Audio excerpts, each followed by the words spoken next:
പ്രിയപ്പെട്ടവരെ. അപ്പോൾ ഇന്ന് പരിശുദ്ധ ഇസ്ലാമിൻ്റെ സംസ്കാരങ്ങളെ ലോകം പഠിച്ചുകൊണ്ടിരിക്കുകയാണ്, അന്വേഷണം നടത്തിക്കൊണ്ടിരിക്കുകയാണ്.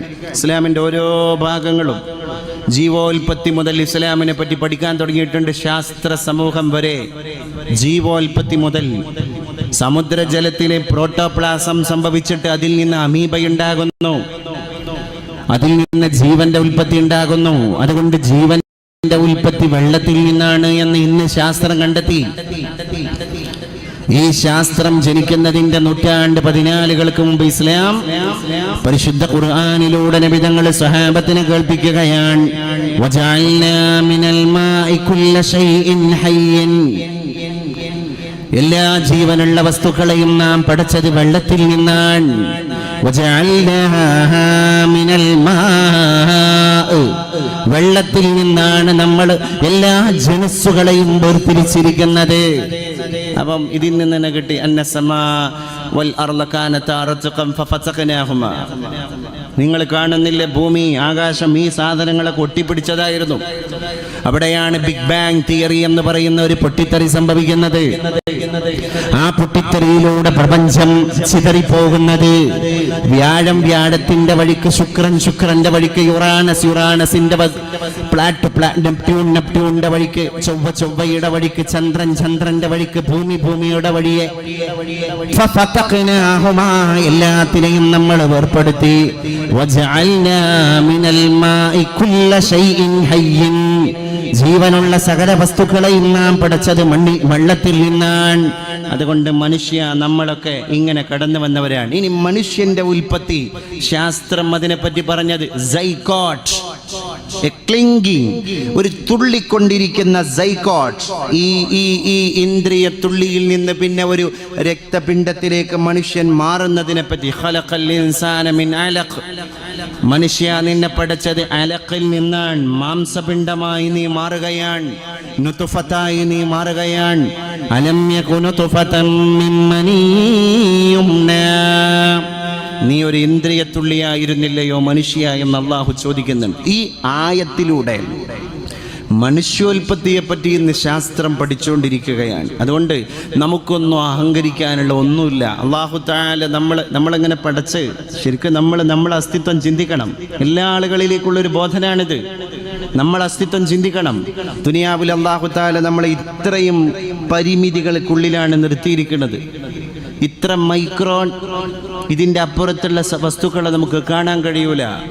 റേഡിയേഷൻ അല്ലേ, ഇങ്ങനെ അൾട്രാ വയലറ്റ് രശ്മികളെ പോലും മനുഷ്യന് കാണാൻ സാധിക്കുന്നില്ല. MRI സ്കാൻ നടത്തുമ്പോൾ ഈ വളരെ ഷാർപ്പായിരിക്കുന്ന ഈ രശ്മികളെ കടത്തിവിട്ട് മനുഷ്യ ശരീരത്തിൻ്റെ ഞെണുവിൻ്റെ ഉള്ളിൽ അടങ്ങിയിരിക്കുന്ന എന്തെങ്കിലും മാരക രോഗത്തിൻ്റെ വൈറസ് ഉണ്ടോ എന്ന് കണ്ടെത്താൻ അൾട്രാ വയലറ്റ് രശ്മികൾക്ക് സാധ്യമാണെങ്കിൽ ആ രശ്മികളെ ചിലപ്പം നഗ്ന നേത്രങ്ങളെ കൊണ്ട് നമുക്ക് കാണാൻ സാധിക്കുന്നില്ല. അതിൻ്റെ അർത്ഥം ഈ രശ്മികൾ ഇവിടെ ഇല്ല എന്നല്ല. മനുഷ്യ, നിന്റെ കണ്ണിൻ്റെ പരിമിതി അത്രയേ ഉള്ളൂ. അതാണ് അതിൻ്റെ അർത്ഥം. ഇപ്പൊ ഇതാ എറണാകുളം ജില്ലയിൽ കളമശ്ശേരിയുടെ പരിസരത്തായി, അങ്കമാലിയുടെ പരിസരത്തായി 35 ലക്ഷം രൂപയുടെ കവർച്ചയാണ് ഇന്നലെ പുലർച്ചെ നടത്തിയിരിക്കുന്നത്. ഇതര സംസ്ഥാന തൊഴിലാളികളായ 7 അംഗ സംഘം ATM കൗണ്ടർ കുത്തി തുറക്കുകയും ഗ്യാസ് കട്ടർ ഉപയോഗിച്ച് ATM കൗണ്ടറിന്റെ ഉള്ളിൽ CCTV ക്യാമറയിൽ പതിയാതിരിക്കാൻ വേണ്ടി ഒരു പ്രത്യേക വിദേശ നിർമ്മിതമായ സ്പ്രേ പെയിന്റ് അടിക്കുകയും അവസാനം അവർ ഗ്യാസ് കട്ടർ ഉപയോഗിച്ച് ATM മെഷീൻ പൊളിക്കുകയും ഒരു മെഷീൻ്റെ അകത്ത് നിന്ന് 15 ലക്ഷവും മറ്റൊരു മെഷീൻ്റെ അകത്ത് നിന്ന് വേറെ കുറച്ച് ലക്ഷങ്ങളും മോഷണം നടത്തി അപഹരിച്ച് ഞൊടിയിടയിൽ രാജ്യം പ്രദേശം വിട്ടിരിക്കുകയാണ്. ഈ അവസരത്തിലും ഇവരെ പറ്റിയിട്ടുള്ള ഒരുപാട് അന്വേഷണങ്ങൾ നടന്നുകൊണ്ടിരിക്കുകയാണ് എന്നർത്ഥം. ഇതുമായി ബന്ധപ്പെട്ട് ചുറ്റിപ്പറ്റിയിട്ടുള്ള അന്വേഷണങ്ങൾ നടന്നുകൊണ്ടിരിക്കുകയാണ് എന്നർത്ഥം. പക്ഷേ പോലീസിനെ ആദ്യമായിട്ട് ആശ്രയിക്കേണ്ടി വന്നത് ഡോഗ് സ്ക്വാഡിനെയാണ്, പോലീസ് നായയെയാണ്. പോലീസ് നായ വരണം.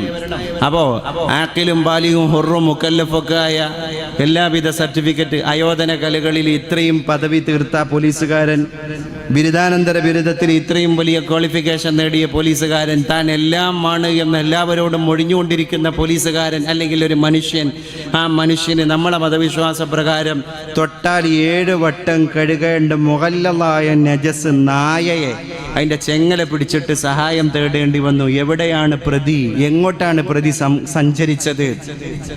ഒന്നുമല്ലാത്ത നായയെ നമുക്ക് എങ്ങനെ ഡിപ്പെൻഡ് ചെയ്യേണ്ടി വന്നു? അപ്പം നമ്മുടെ ലോൾഫ്, നമ്മുടെ ബലഹീനതയാണ് അല്ലാഹു തആല നമ്മളെ പഠിപ്പിക്കുന്നത്. ഇൻസാൻ കംസോർ ഹേ. ആ രീതിയിൽ നമ്മൾ ചിന്തിക്കുമ്പോൾ പോലീസ് നായയാണ് പറഞ്ഞത് ഇവരെ വരെ അവർ സഞ്ചരിച്ചിട്ടുണ്ട്, അവിടുന്ന് നായ എങ്ങോട്ട് തിരിച്ചു വരിക ചെയ്തത്. അപ്പം ആ കാര്യം ഗസ് ചെയ്തിട്ടാണ് പോലീസുകാർ അടുത്ത ഇൻവെസ്റ്റിഗേഷനായിട്ട് മുന്നോട്ട് പോകുന്നത്. അപ്പൊ നായയുടെ നാസാരന്ധ്രങ്ങൾക്ക്, മൂക്കിന് അല്ലാഹു തആല ദുനിയാവിൽ കൊടുത്ത കഴിവ് മനുഷ്യന്റെ നാസാരന്ധ്രങ്ങൾക്ക് കൊടുത്ത കഴിവിന്റെ 99 ഇരട്ടിയാണ്. നമ്മൾ ഗന്ധം പിടിക്കുന്നതിനേക്കാൾ 99 ഇരട്ടി ഗന്ധം പിടിക്കാൻ നമ്മൾ കല്ലുകൊണ്ട് ആട്ടിയോടിക്കുന്ന പേപ്പട്ടിക്ക് സാധ്യമാണ് എന്നുള്ളത് നമ്മൾ തിരിച്ചറിയണം. അപ്പൊ ദുനിയാവിന് അല്ലാഹു തആല വാല്യൂ കൊടുക്കുകയാണെങ്കിൽ മനുഷ്യന്റെ വാല്യൂ അല്ലാഹു തആല ഉയർത്തണമായിരുന്നു. ഇല്ല, നമ്മളെ പരിമിതികൾക്കുള്ളിൽ നിർത്തി. നമ്മളെ പറ്റി ഒന്ന് ചിന്തിച്ചു നോക്ക്. വേറൊന്നും വേണ്ടല്ലോ. ഈ തുറന്ന നമ്മുടെ ശരീരത്തിന്റെ തുറന്ന സ്ഥലങ്ങളിലൊന്ന് മനുഷ്യനൊന്ന് കൈ വെക്കാൻ പോലും വയ്യ. കണ്ണിൽ കൈ വെച്ചാൽ മ്ലേച്ഛം, ചെവിയുടെ ഉള്ളിലേക്ക് കണ്ണിയൊന്ന് കൊണ്ടുപോയാൽ മ്ലേച്ഛം, മൂക്കിലേക്ക് കൈ വെച്ചാൽ മ്ലേച്ഛം, വായിലേക്ക് കൈ വെച്ചാൽ മ്ലേച്ഛം, തൊട്ടതെല്ലാം മ്ലേച്ഛം, അകവും പുറവും മ്ലേച്ഛം. അതുകൊണ്ടാണ് ഷാഫി ഇമാമിനോടൊരു പട്ടാളക്കാരൻ മുഷ്ടി ചുരുട്ടിയിട്ട് അദ്ദേഹത്തിൻ്റെതായ അഹന്തയോടുകൂടെ സംസാരിച്ചപ്പോ മഹാനായ ഷാഫി ഇമാം അദ്ദേഹത്തോട് തിരിച്ചു പറഞ്ഞു, എന്തിനാണ് സഹോദര എന്നോട് അഹങ്കാരം കാണിക്കുന്നത്? അവ്വലുക നത്ഫത്തുൻ മദിറാ വആഖിറുക ജീഫത്തുൻ ഖദിറാ വഅൻത ബൈനഹുമാ തഹ്മിലുൽ ബദിറാ. അത് വല്ലാത്തൊരു പാഠമായിരുന്നു. അവ്വലുക നത്ഫത്തുൻ മദിറാ വആഖിറുക ജീഫത്തുൻ ഖദിറാ വഅൻത ബൈനഹുമാ തഹ്മിലുൽ ബദിറാ. എന്താണ് അദ്ദേഹത്തോട് പറഞ്ഞത്? പട്ടാളക്കാരാ, എന്തിനാണ് നീ എന്നോട് മൂട്ട് കാണിക്കുന്നത്, ധാർഷ്ട്യം കാണിക്കുന്നത്? ആ ധാർഷ്ട്യം കാണിക്കാൻ എന്ത് അവകാശമാണ്, എന്ത് ക്വാളിഫിക്കേഷനാണ് സഹോദര നാഥൻ നിനക്ക് തന്നത്? അവ്വലുക, നിന്റെ തുടക്കം, നുത്ഫത്തുൻ മദിറ, ഒരു മ്ലേച്ഛമായ ഇന്ദ്രിയത്തുള്ളിയാണ്. വളരെ മ്ലേച്ഛം, ശുദ്ധമല്ല, കഴുകിക്കളയേണ്ടത് മ്ലേച്ഛം. അതുകൊണ്ട് മാലിന്യമായ ഇന്ദ്രിയത്തുള്ളിയാണ് നിന്റെ തുടക്കം. വാഖിറുക ജീഫത്തുൻ ഖദിറ, നിന്റെ ഒടുക്കമാണെങ്കിലോ ചീഞ്ഞളിയുന്ന ഒരു ജഡമാണ്, ചീഞ്ഞു നാറുന്ന മലീമസമായ ഒരു ശവമാണ്, ദുർഗന്ധം വമിക്കുന്ന ഒരു മൃതദേഹമാണ്. വിദേശത്തു നിന്ന് പിന്നെ ബന്ധുക്കൾ വരണമെന്നെങ്ങാനും പറയുകയാണെങ്കിൽ ഒരു 12 മണിക്കൂർ കൂടി മയ്യത്തിന് ഇവിടെ വെക്കണം എന്നുള്ള ഓർഡർ കിട്ടുകയാണെങ്കിൽ കോഴിക്കോട് പോയിട്ട്, തിരൂര് പോയിട്ട്, പെരിന്തൽമണ്ണയിൽ പോയിട്ട് ഫ്രീസർ സംവിധാനമുള്ള ഇലക്ട്രിസിറ്റി വൈദ്യുതി കണക്ഷൻ കൊടുത്തിട്ട് പ്ലഗിന് കുത്തി സ്വിച്ച് ഓൺ ചെയ്തിട്ട് വർക്ക് ചെയ്യുന്ന വൈദ്യുതീകരണ സംവിധാനങ്ങളുള്ള മയ്യത്ത് കട്ടിൽ വീട്ടിൽ വെക്കേണ്ടി വരികയാണ്. 12 മണിക്കൂർ നേരത്തേക്ക് കൂടി മയ്യത്തായി പോയാൽ നമ്മുടെ ഡെഡ് ബോഡി വീട്ടിൽ വെക്കാൻ സാധ്യമല്ല. ആഖിറുക ജീഫത്തുൻ മദിറ, നിന്റെ ഒടുക്കം എന്ന് പറയുന്നത് ചീഞ്ഞു നാറുന്ന ഒരു മൃതദേഹമാണ് സഹോദര. വഅൻത ബൈനഹുമാ, ആ മനിയ്യ് മുതൽ ജഡം വരെയുള്ള പ്രയാണത്തിന്റെ ഇടയിൽ തഹ്മിലുൽ ബദിറാ, ഈ 2 മ്ലേച്ഛങ്ങൾക്കിടയിൽ നീ ചുമന്നുകൊണ്ടിരിക്കുന്നതും മ്ലേച്ഛം. മ്ലേച്ഛത്തിൽ നിന്ന് തുടക്കം, മ്ലേച്ഛത്തിലേക്ക് അവസാനം.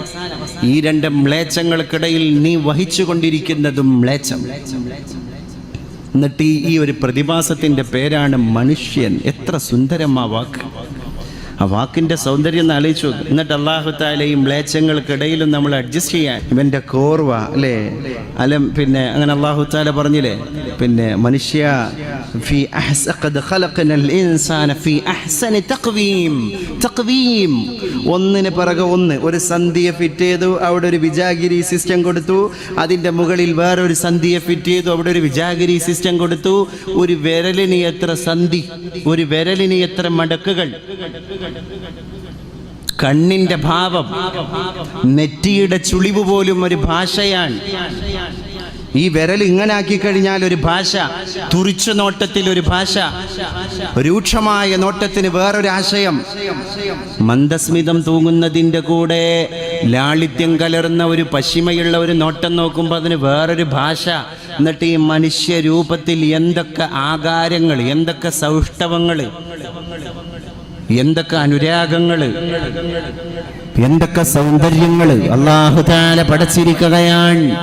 വാക്കുച്ചരിക്കാൻ നാക്ക്, വാക്കുകളെ മനോഹരമായി കൊണ്ടുപോകാൻ അധരം. അലം നജഅൽ ലഹു ഐനൈൻ, മനോഹരമായ രണ്ട് കണ്ണുകളെ നാം അവന് കൊടുത്തില്ലയോ? അല്ലാഹു ചോദിക്കുന്ന ചോദ്യം, ഈ കണ്ണുകളിൽ എപ്പോഴും ആർദ്രതയാണ്, ഈ കണ്ണുകളിൽ എപ്പോഴും നനവാൻ. ഈ കണ്ണ് നനയാതെ പോയാൽ അത് ഡ്രൈ ആയി പോകുന്നതാണ്. ആ നേരത്തെ ഈ കണ്ണിലേക്ക് ഏതെങ്കിലും പൊടിപടലങ്ങൾ കടന്നു വന്നാൽ അത് മാരകമായ വിഷാംശമായി മാറുന്നതാണ്. അത് നിന്റെ കണ്ണിന്റെ പാടയുടെ മുകളിൽ ഒട്ടിപ്പിടിക്കുന്നതാണ്. ആരാണ് മുഴുവൻ നേരവും നമ്മുടെ കണ്ണിന് നനവ് തന്നത്? വായിന്റെ ഉള്ളിൽ എപ്പോഴും ഉറവ് പൊട്ടുകയാണ്. ഈ വായിന്റെ ഉള്ളിൽ ഒരു ഉമിനീരിന്റെ അംശം ഇറക്കി അത് റീസൈക്ലിംഗ് സിസ്റ്റം, റൊട്ടേഷൻ സംവിധാനത്തിലൂടെ വീണ്ടും എവിടെ നിന്നോ ഉമിനീര് പൊടിയാണ്. ഒരു ഉറവ പോലെ, ഒരു പ്രവാഹം പോലെ, ഒരു ജലധാര പോലെ. ഈ വായിന്റെ ഉമിനീരൊന്ന് സ്റ്റോപ്പായി കഴിഞ്ഞാൽ നാക്ക് എവിടെയാണോ കിടക്കുന്നത്, അത് അണ്ണാക്കിനോട് ചേർന്നാണോ കിടക്കുന്നത്, അത് താഴെ അണ്ണാക്കിനോട് ചേർന്നാണോ കിടക്കുന്നത്, അവിടെ ഒട്ടിപ്പിടിക്കും, ഫ്രീസാകും.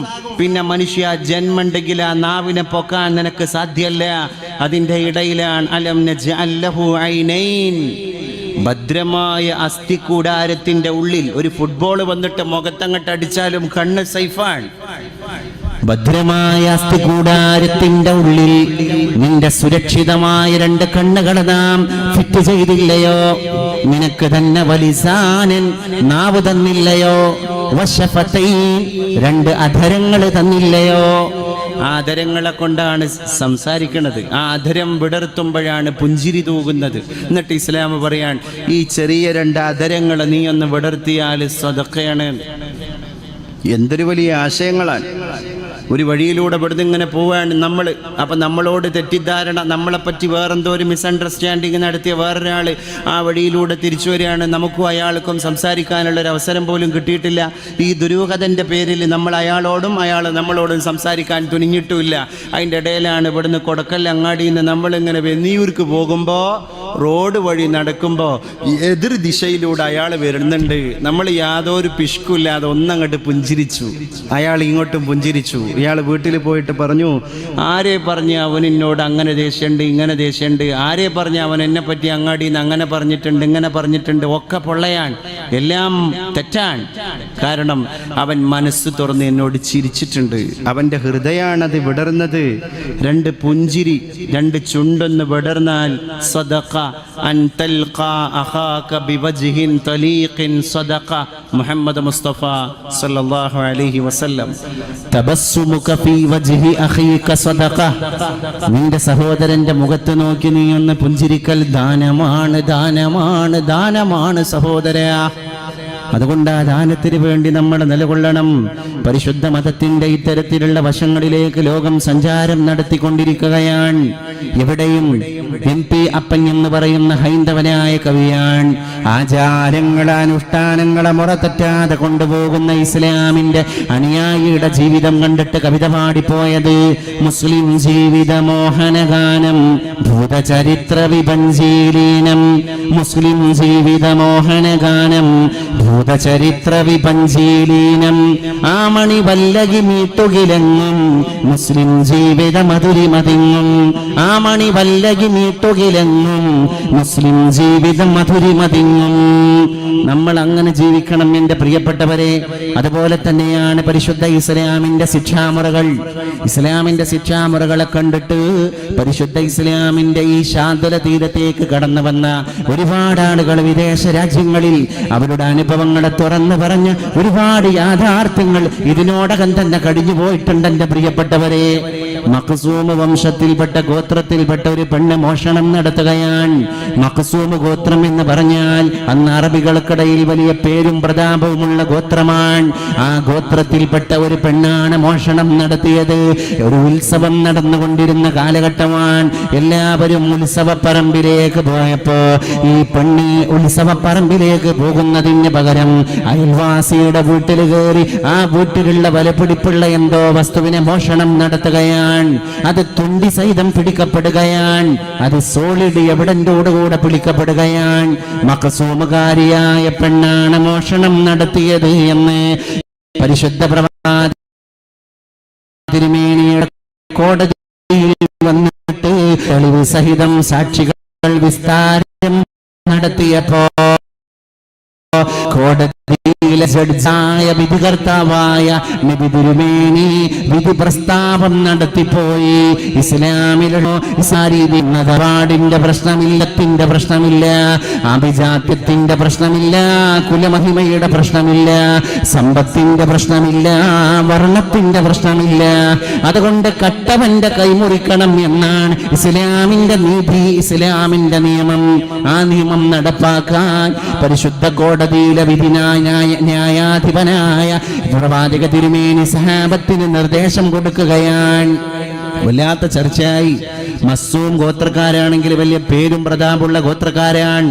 അവരുടെ ഉന്നതരായ ആളുകൾ, ആ ഗോത്രത്തിന്റെ ഉന്നതാധികാര സമിതി ഒരു അടിയന്തര യോഗം കൂടുകയാണ്. അവിടെ ബന്ധപ്പെട്ട ഉന്നതന്മാരായ ആളുകളെ മാത്രം വിളിച്ചു വരുത്തിയിട്ടുള്ള ഒരു അടിയന്തരമായ യോഗമാണ്. ആ യോഗത്തിൽ പരിശുദ്ധ പ്രവാചക തിരുമേനിയുടെ ശിഷ്യന്മാരുടെ കൂട്ടത്തിൽ അള്ളാഹുവിന്റെ റസൂലിനോട് വലിയ സമ്പർക്കം പുലർത്തുന്ന നിബിധങ്ങളെ കൂട്ടുകാരനെ പോലെ കൊണ്ടു നടക്കുന്ന ഉസാമത്ത് ബിൻ സൈദ് എന്ന് പറയുന്ന സഹാബിയെയും അവർ ക്ഷണിച്ചിരുന്നു. മറ്റൊന്നു കൊണ്ടുമല്ല, ഉസാമ ഈ ഗോത്രക്കാരനാണ് എന്ന് മാത്രമല്ല, ഈ കട്ടപ്പെണ്ണിന്റെ കുടുംബക്കാരനാണ് എന്ന് മാത്രമല്ല, പരിശുദ്ധനായ അധിപനായ റസൂലുള്ളാഹിന്റെ അടുത്ത സുഹൃത്തു കൂടിയാണ്. മഖ്സൂം ഗോത്രത്തിന്റെ തലവന്മാര് ഉസാമ റളിയല്ലാഹു അൻഹുവിനെ ഒന്ന് പൊക്കി വെച്ചു. ഉസാമ, നീ ഈ ഗോത്രത്തിന്റെ അവകാശി മാത്രമല്ല, മുഹമ്മദ് മുസ്തഫാന്റെ അടുക്കൽ വലിയ സാമീപ്യമുള്ള മനുഷ്യനാണ്. റസൂലുള്ളാഹിനോട് കാര്യം പറയാൻ സ്വാതന്ത്ര്യമുള്ള മനുഷ്യനാണ്. അതുകൊണ്ട് പ്രിയപ്പെട്ട ഉസാമ, നമ്മുടെ കൂട്ടത്തിലുള്ള ഒരു പെണ്ണ് മോഷണം നടത്തി. അത് തെളിയിക്കപ്പെട്ടതിന്റെ പശ്ചാത്തലത്തിൽ അവരുടെ കയ്യെങ്ങാനും മുറിക്കപ്പെട്ട് കഴിഞ്ഞാൽ അത് ഈ ഗോത്രത്തിന് മുഴുവൻ നാണക്കേടാണ്. അതുകൊണ്ട് ഈ പെണ്ണിന്റെ കാര്യത്തിൽ എന്തെങ്കിലും ഒരു കൺസെഷൻ ചെയ്തു തരാൻ, ഒരു ആനുകൂല്യം, ഒരു വിട്ടുവീഴ്ച ചെയ്തു തരാൻ പരിശുദ്ധ റസൂലുള്ളാഹിനോട് പോയി പറയണം. അതിന് അങ്ങയെ ഞങ്ങളെ ചുമതലപ്പെടുത്തിയിരിക്കുകയാണ്. അടിയന്തര യോഗത്തിന്റെ ഉന്നതാധികാര സമിതി ഈ ഉത്തരവാദിത്തം ഉസാമത്ത് ബിൻ സൈദിനെ ഏൽപ്പിക്കുകയാണ്. പിറ്റേ ദിവസം പരിശുദ്ധ റസൂൽ അവിടുത്തെ പള്ളിയിൽ ഇരിക്കുമ്പോ റസൂലുള്ളാഹിന്റെ ഭാവം മൂട് നോക്കി, നല്ല ഭാവമാണോ എന്ന് നോക്കി ഉസാമത്ത് ബിൻ സൈദ് റളിയല്ലാഹു അൻഹു സലാം പറഞ്ഞ് സദസ്സിലേക്ക് കയറി ചെല്ലുകയാണ്. പരിശുദ്ധ റസൂൽ കൈ പിടിച്ച് സലാം അടക്കി പുഞ്ചിരിയോടുകൂടെ തന്നെ തോളിൽ കൈ വെച്ചു. എന്തൊക്കെയുണ്ട് ഉസാമ, എന്തൊക്കെയുണ്ട് വർത്തമാനങ്ങൾ ഉസാമ? എല്ലാം നല്ല രീതിയിൽ പോകുന്ന നബിയെ.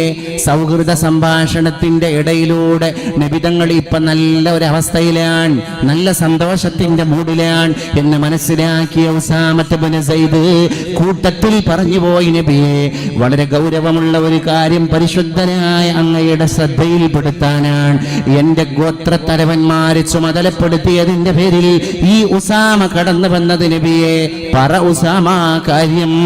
ഉസാമ കാര്യം പറഞ്ഞുപോയി. അത്ര നേരം പുഞ്ചിരിച്ച നായകൻ പൊട്ടിത്തെറിച്ചുപോയി. അത്ര നേരം മന്ദസ്മിതം തൂകിയ നായകൻ ഞെട്ടിത്തെറിച്ചുപോയി. പരിശുദ്ധ റസൂലുള്ളാഹിന്റെ കണ്ണിൽ തീക്കട്ട ജ്വലിക്കും പോലെ അവിടത്തെ കണ്ടമിടറി, അവിടത്തെ സ്വരം മാറി, അവിടത്തെ ഭാവം മാറി. ഇറങ്ങിപ്പോവടാ ഉസാമ, മുഹമ്മദിന്റെ സദസ്സിൽ നിന്ന് ഇറങ്ങിപ്പോകണം. അതാണ് മുഹമ്മദിന് ഇനി പറയാനുള്ളത്. ഒരു കാര്യം നീ മനസ്സിലാക്കണം. ഫാത്തിമ ആരാൻ? ഞാൻ ഫാത്തിമയുടെ ആരാൻ? ഫാത്തിമ എന്റെ ആരാൻ? അത് എനിക്കും നിനക്കും മാത്രല്ല അറിയാം, ലോക ജനതക്ക് മുഴുവൻ അറിയുന്ന കാര്യമാണ്.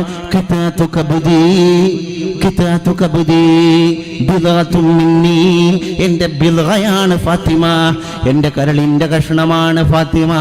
ആ ഫാത്തിമയെ കാണാതെ ഒരു യാത്ര മുഹമ്മദ് തുടങ്ങിയിട്ടില്ല. എനിക്ക് യാത്ര ചെയ്യുമ്പോ അവസാനം കാണേണ്ടതും ഫാത്തിമ. ഒരു യാത്ര കഴിഞ്ഞ് തിരിച്ചു വന്നാൽ ആദ്യം കാണേണ്ടതും ഫാത്തിമ. എന്റെ കരളിന്റെ കഷ്ണമായ ഫാത്തിമയാണ് മോഷണം നടത്തപ്പെട്ടത് എന്ന് അറേബ്യയുടെ മണലാരണ്യത്തിൽ സാക്ഷി വിസ്താരം നടത്തപ്പെട്ടാൽ ലഖതഅതു യദഹാ, അവളുടെ കൈ മുറിക്കാനുള്ള കഠാര മുഹമ്മദ് മറ്റൊരാളെ ഏൽപ്പിക്കൂല. എന്റെ കരളിന്റെ കഷ്ണമായ ഫാത്തിമാന്റെ കരച്ഛേദം പിതാവായ ഞാൻ തന്നെ നടത്തും. വലൗ അന്ന ബിൻത മുഹമ്മദിൻ ഫാത്തിമത സരിഖത്ത് ലഖതഅതു യദഹാ. എന്നിട്ടാണോ ഉസാമ മഖ്സൂമ വംശത്തിലുള്ള ഒരു പെണ്ണ്, ഇത് അല്ലാഹുവിന്റെ ദീനാണ്, ഇത് കുട്ടിക്കളിയല്ല, തമാശയല്ല. ഇവിടെ മനുഷ്യർക്കിടയിൽ വേലികെട്ടില്ല, ഇവിടെ വർണ്ണങ്ങൾക്കിടയിൽ അതിർത്തി നിശ്ചയിക്കലില്ല, ഇവിടെ ഗോത്രങ്ങൾക്കിടയിൽ ക്ലാസിഫിക്കേഷൻ ഇല്ല, ഇവിടെ തറവാടുകൾക്കിടയിൽ ഡിസ്ക്രിമിനേഷൻ ഇല്ല. അടിമ ചെയ്ത തെറ്റിന് ഉടയ തമ്പുരാന്റെ പ്രായശ്ചിത്തം എന്ന ശിക്ഷാരീതിക്ക് ആനുകൂല്യങ്ങൾ കൈപ്പറ്റാൻ മുഹമ്മദിന്റെ കോടതി സമ്മതിക്കുന്ന പ്രശ്നമില്ല.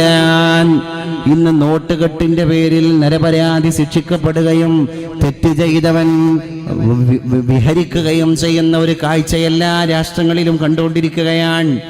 ഏത് രാജ്യങ്ങളിലാണ് കാണാത്തത്? മാനസിക നില തെറ്റിയ ആളാണ്, മാനസിക നില തകരാറിലായ ആളാണ് എന്ന് പറഞ്ഞ് മെഡിക്കൽ ഡിപ്പാർട്ട്മെന്റിൽ നിന്ന് ചുളുവില് സർട്ടിഫിക്കറ്റ് കൈപ്പറ്റിയിട്ട് കഴുകക്കണ്ണിൽ നിന്ന് കഴുമരത്തിൽ നിന്ന് രക്ഷപ്പെടാൻ ശ്രമിക്കുന്ന രാഷ്ട്രീയത്തിന്റെ അപ്പോസ്തലന്മാരുടെ മുമ്പിൽ ലോകത്തിന്റെ നായകരെ, അങ്ങ് പരിശുദ്ധ മതത്തിന്റെ ഗാംഭീര്യമാണ്, പരിശുദ്ധ മതത്തിന്റെ നിലപാടാണ് പഠിപ്പിച്ചത് എന്ന് നമ്മൾ മനസ്സിലാക്കേണ്ടതുണ്ട്. ഇത് ഇസ്ലാമാണ്, വിട്ടുവീഴ്ചയില്ല. നിയമത്തിന്റെ പേന വെച്ചു, ആ പേന കൊണ്ടെഴുതിയ പേജുകൾ ഉണങ്ങിപ്പോയിരിക്കുകയാണ്.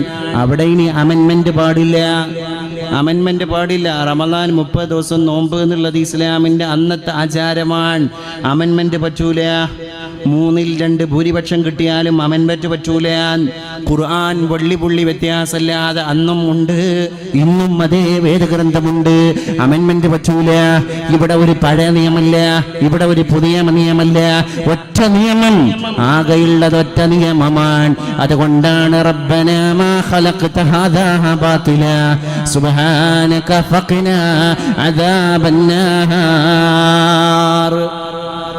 ആ ഇസ്ലാമിൻ്റെ ശിക്ഷാരീതി കണ്ടിട്ട് എത്ര ആൾക്കാർ ഇസ്ലാമിലേക്ക് വന്നിട്ടുണ്ട്. ഇനി ഇസ്ലാമിൻ്റെ ആരോഗ്യവശം ഒന്ന് നോക്കുക. നമ്മൾ ആഫിയത്തില്ലാത്ത മനുഷ്യന് ഇസ്ലാമിൽ മെമ്പർഷിപ്പ് ഇല്ലാത്ത പോലെയാണ് എന്നാ ഇസ്ലാം പറയുന്നത്. അൽ-മുഅ്മിനുൽ ഖവി അഹബ്ബു ഇലല്ലാഹി മിനൽ മുഅ്മിനിൽ ളഈഫ്. നല്ല തന്തുറുസ്തിയുള്ള മുസ്തഹക്കമായ മസ്ബൂത്തായ നല്ല ശക്തിയുള്ള ആരോഗ്യമുള്ള മുസ്ലിം അള്ളാഹുവിൻ്റെ അടുക്കൽ ശക്തിയില്ലാത്ത മുസ്ലിമിനേക്കാൾ സംതൃപ്തനാണ്, ശ്രേഷ്ഠനാണ്, സ്വീകാര്യനാണ്. അപ്പോൾ ഒരു ചോദ്യം ഉണ്ടാവും, ആഫിയത്തൊക്കെ പഠിച്ചോൻ തരണല്ലേ? എന്നിട്ടും അല്ലാഹു തആലാന്റെ റസൂൽ പറയാണ് അൽ മുഅ്മിനുൽ ഖവിയ്യു, പവർഫുള്ളായ മുഅ്മിൻ അഹബ്ബു ഇലല്ലാഹി മിനൽ മുഅ്മിനിൽ ളഈഫ്, ളഈഫായ മുഅ്മിനിനേക്കാൾ അല്ലാഹുക്ക് ഇഷ്ടപ്പെട്ട ആളാണ്. ഇവിടെയാണ് നമ്മൾ ചിന്തിക്കേണ്ടത്. ളുഅഫ് ഇബാദത്തിനെ ബാധിക്കുന്ന വലിയൊരു പ്രശ്നമാണ്, വലിയൊരു പ്രശ്നമാണ്. ആഫിയത്ത്.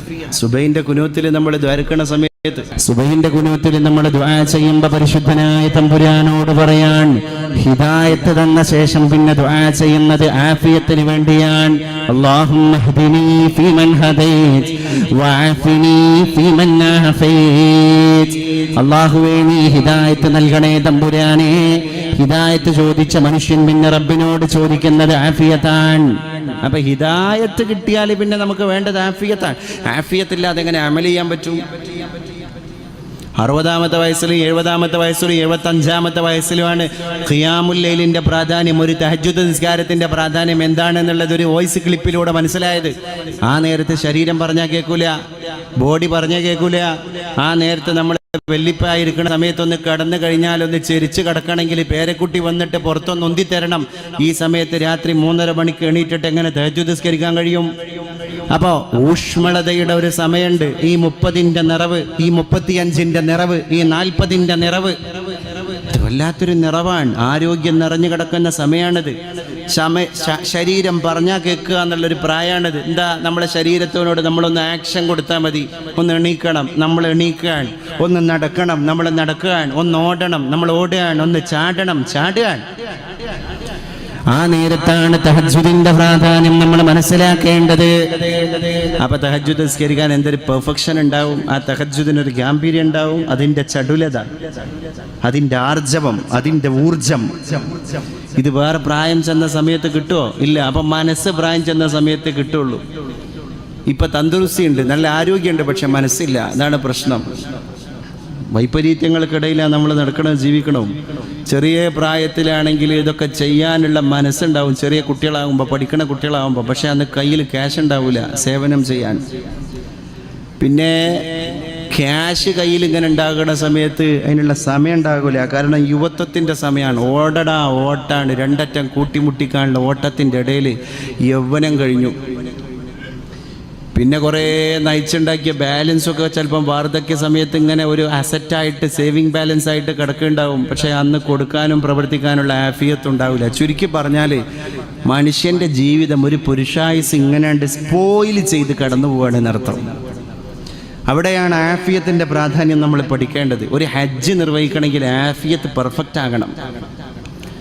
നമ്മളൊക്കെ നാട്ടിൽ നിന്ന് ഹജ്ജിന് പോകുന്ന സമയപ്പോഴാ അവസാനം ബാപ്പിയും വല്യാപ്പയൊക്കെ ജീവിതത്തിൻ്റെ അസ്തമാന സൂര്യനെ മുന്നിൽ ഇങ്ങനെ കാണുമ്പോൾ ഒരു പാസ്പോർട്ട് റെഡിയാക്കലും, ഒരു ടിക്കറ്റ് റെഡിയാക്കലും, ഒരു യാത്രക്ക് പോകലുമാണ് അല്ലേ. എന്നിട്ടോ അവിടുന്ന് ഒന്നും ചെയ്യാൻ കഴിയൂല. ഒരു തവാഫ്, വീൽ ചെയർ തവാഫ്, ഒരു സാഴി, വീൽ ചെയർ സാഴി, മുഴുവൻ വീൽ ചെയർ ഹജ്ജാണ്. യാന്ത്രികമായ ഹജ്ജ്, യന്ത്ര സംവിധാനങ്ങളുടെ ഹജ്ജായി മാറും. 30, 35, 40, 45 വയസ്സിൽ ഒരു ഹജ്ജ് ചെയ്യുമ്പോൾ ഹജ്ജിൻ്റെ പെർഫെക്ഷൻ എന്തേ കാരണം ഹജ്ജിലൊന്നും ചെല്ലാനില്ല. ഒരു മൂലയിൽ കുത്തിറത് ചെല്ലാനുള്ള സാധനമല്ലല്ലോ ഇത്. ഇത് കയ്യും കാലും കൊണ്ട് ചെയ്ത് തീർക്കാനുള്ളതാണ്. അപ്പോൾ ആക്ടിവിറ്റീസാണ്. ഇതിന് വയസ്സാം കാലത്ത് ചെന്നിട്ട് എന്ത് കാര്യം? അപ്പം നമ്മൾ പറയും ഈജിപ്തിലുള്ള ആൾക്കാർക്ക് 60 വയസ്സിലൊക്കെയല്ലേ വരുന്നത്. ഈജിപ്തിലെ 70-ാമത്തെ വയസ്സും കേരളത്തിലെ 70-ാമത്തെ വയസ്സും എവിടെ കിടക്കണം? ഡോളറും ഇന്ത്യൻ രൂപയും തമ്മിലുള്ള വ്യത്യാസമല്ലേ? ഇതിൻ്റെ ഇടയിലുള്ള വ്യത്യാസം എന്താണ്? ഈജിപ്തിലെ 68കാരൻ എന്ന് പറഞ്ഞാൽ കേരളത്തിലെ മധുര 17കാരൻ്റെ എനർജിയാണ്. കേരളത്തിൽ അങ്ങനെയാണോ? നമ്മുടെ ലൈഫ് സ്റ്റൈല്, നമ്മുടെ ഭക്ഷണ രീതി, നമ്മുടെ ജീവിത രീതി. 30-ാമത്തെ വയസ്സിൽ മുട്ടുവേദന, 35-ാമത്തെ വയസ്സിൽ കൊളസ്ട്രോൾ, ഷുഗർ, ഇതെല്ലാം ഇതിൻ്റെ പീഡ ജഡ നരകൾക്കിടയിൽ 40-ാം വയസ്സിൽ കിടക്കണ അവസ്ഥയാണ് ഇപ്പോൾ ഉള്ളത്. അവിടെയാണ് ശക്തനായ മുഅ്മിൻ അഹബ്ബു ഇലല്ലാഹി മിനൽ മുഅ്മിനിൽ ദഈഫ്. ബലഹീനനായ മുഅ്മിനിനേക്കാൾ അല്ലാഹുവിന് ഇഷ്ടപ്പെട്ട ആളാണ് എന്ന് വിശുദ്ധ റസൂൽ മുഹമ്മദ് മുസ്തഫ സല്ലല്ലാഹു അലാ മുഹമ്മദ് സല്ലല്ലാഹു അലൈഹി വസല്ലം. ഖുതുബ നിർവഹിക്കുന്ന മനുഷ്യനുള്ള യോഗ്യത എന്താണ്? നിന്ന് ഖുതുബ ഓതാൻ കഴിയണം. വിനീതനായി ഞാൻ വളാഞ്ചേരിയിൽ 12 വർഷമായി ആ സേവനം ചെയ്യുന്നു. 12 വർഷത്തെ സീനിയറിറ്റി ഉണ്ടല്ലോ എന്ന് കണ്ടിട്ട് എനിക്കെങ്ങാനും നിന്ന് ഖുതുബ ഓതാൻ കഴിയൂലെങ്കിൽ മഹല്ല് കമ്മിറ്റിക്കാർ വേറെ ഒരാൾ അവിടെ പോസ്റ്റ് ചെയ്യണം. അപ്പം മിമ്പറിൻ്റെ മുകളിൽ ഒരു ഖത്തീബായിട്ട് എനിക്ക് നിൽക്കാനുള്ള ഈ ക്വാളിഫിക്കേഷൻ ആഫിയത്താണ്. ഇല്ലെങ്കിൽ അടുത്ത ആൾ നിൽക്കട്ടെ എന്നാണ് പറഞ്ഞത്, അല്ലാതെ ഇരുന്ന് ഖുതുബ ഓതട്ടെ എന്നല്ല പറഞ്ഞത്. അപ്പം ആഫിയത്തിന് ഒരു മതം കൊടുക്കുന്ന പ്രാധാന്യം എത്രയാണ്? അതുകൊണ്ടാണ് ഹിദായത്തിന്റെ ശേഷം ആഫിയത്തിനെ തേടുന്നത്. 2 സുജൂദിന്റെ ഇടയിലുള്ള ഇരുത്തത്തിൽ നമ്മൾ പറയാൻ റബ്ബി ഗുഫിർലി വർഹംനി വജ്ബുർനി വർഫഅനി വർസുഖ്നി. പിന്നെ പറയാണ് വഹ്ദിനി, എനിക്ക് ഹിദായത്ത് തരണേ. അവസാനം ഹിദായത്തിന്റെ ഉടനെ പറയുന്നത് വആഫിനി, എനിക്ക് ആഫിയത്ത് തരണേ അല്ലാഹ്. നബിതങ്ങളുടെ സ്ഥിരമായ ദുആ ഏതായിരുന്നു? അല്ലാഹുമ്മ ഇന്നി അസ്അലുക്കൽ അഫ്വ വൽ ആഫിയത വൽ മുആഫാത ദായിമാ. അല്ലാഹുവേ, അഫ്വ്, മാപ്പിനെയും ആഫിയത്തിനെയും ഞാൻ ചോദിക്കേണ്ട റബ്ബേ. ആഫിയത്ത് നന്നായി ചോദിക്കണം റബ്ബിനോട്. മാത്രമല്ല നമ്മൾ ബോഡി പെർഫെക്റ്റ് ആയ സമയത്ത് ഇബാദത്ത് നന്നായി ചെയ്യും വേണം. ഇനിയൊരു സമയത്ത് ഇബാദത്ത് ചെയ്യാൻ കഴിയുമെന്ന് നമ്മൾ ഒരിക്കലും വിചാരിക്കരുത് എന്നർത്ഥം. ഈ ആഫിയത്തിൻ്റെ മാർഗങ്ങൾ ഇങ്ങനെ പരിശോധന നടത്തുന്ന ഇസ്ലാം എല്ലാ മേഖലയിലും ഇടപെടൽ നടത്തുന്നുണ്ടല്ലോ. ഇപ്പം ബ്രഷിങ് ആരോഗ്യത്തിൻ്റെ വലിയൊരു ശാഖയാണ്. ഡെന്റിസ്റ്റുകളൊക്കെ ഇപ്പോൾ പറഞ്ഞുകൊണ്ടിരിക്കുകയാണ് മുഴുവൻ സമയം ബ്രഷ് ചെയ്യണം, മുഴുവൻ സമയം ബ്രഷ് ചെയ്യണം. ആരോഗ്യ വിദഗ്ധർ പറഞ്ഞുകൊണ്ടിരിക്കുകയാണ് ഈ പല്ല് ഈ പല്ലിൻ്റെയും കോട്ടിൻ്റെ ഉള്ളിൽ കൂടെ പോയിക്കൊണ്ടിരിക്കുന്ന മൈന്യൂട്ടായിരിക്കുന്ന നേർവ്സ് കണ്ണുമായി ബന്ധപ്പെട്ടതാണ്. ചെറിയ കുട്ടികൾക്കൊക്കെ പല്ലിന് അസുഖം ഉണ്ടെങ്കിൽ വളരെ ശ്രദ്ധിക്കണം. അത് ഹൃദയങ്ങളിലേക്ക് വരെ ഞരമ്പുകൾ കടന്നു പോകുന്നതാണ്. രക്തചംക്രമണം നടത്തുന്ന മനുഷ്യ ശരീരത്തിൻ്റെ പ്രധാന ഓർഗാനുകളിലേക്കൊക്കെ പല്ലിൽ നിന്ന് ഒരുപാട് ഞരമ്പുകൾ പാസ് ചെയ്യുന്നുണ്ട്. അതുകൊണ്ട് പല്ല് കേടാവാതെ സൂക്ഷിക്കണം, പൊത്ത് കേടാവാതെ സൂക്ഷിക്കണം എന്ന് മെഡിക്കൽ സയൻസ് പറയും. അപ്പം നമ്മൾ ബ്രഷ് ചെയ്യാനും പല്ല് വെച്ച് കൊടുക്കാനും എല്ലാത്തിനും ഒരുങ്ങും. അഷ്റഫുൽ ഖൽഖായി നബി തിരുമേനി പറഞ്ഞിട്ടുണ്ട്, ലൗല അൻ അശുഖ അലാ ഉമ്മത്തി, എൻ്റെ സമുദായത്തിനെങ്ങാനും ബുദ്ധിമുട്ടാകും എന്ന് നേതാവായ ഞാൻ പേടിച്ചിട്ടില്ലായിരുന്നുവെങ്കിൽ ലഅമർതുഹും ബിസ്സിവാക്, നിർബന്ധമായും ഞാൻ അവരോട് മിസ്വാക്ക് ചെയ്യാൻ കൽപ്പിക്കുമായിരുന്നു. ഇൻദ കുല്ലി സലാഹ്, എല്ലാ നിസ്കാരത്തിന്റെ സമയം ബ്രഷ് ചെയ്യൽ ഞാൻ അവർക്ക് നിർബന്ധമാക്കുമായിരുന്നു. ലൗല അൻ അശുഖ, പിന്നെന്തേ ഞാൻ ആ ഉദ്യമത്തിൽ നിന്നും എല്ലാം മാറുന്നത് എൻ്റെ ഉമ്മത്തിന് ഞാൻ അതൊരു പ്രയാസമാവോ എന്ന് പേടിച്ചിട്ടാണ്. അപ്പം റസൂലുള്ളാഹിന്റെ ആംബിഷൻ നമ്മൾ പഠിക്കണം. 5 നേരം ബ്രഷ് ചെയ്യാൻ പറയായിരുന്നു.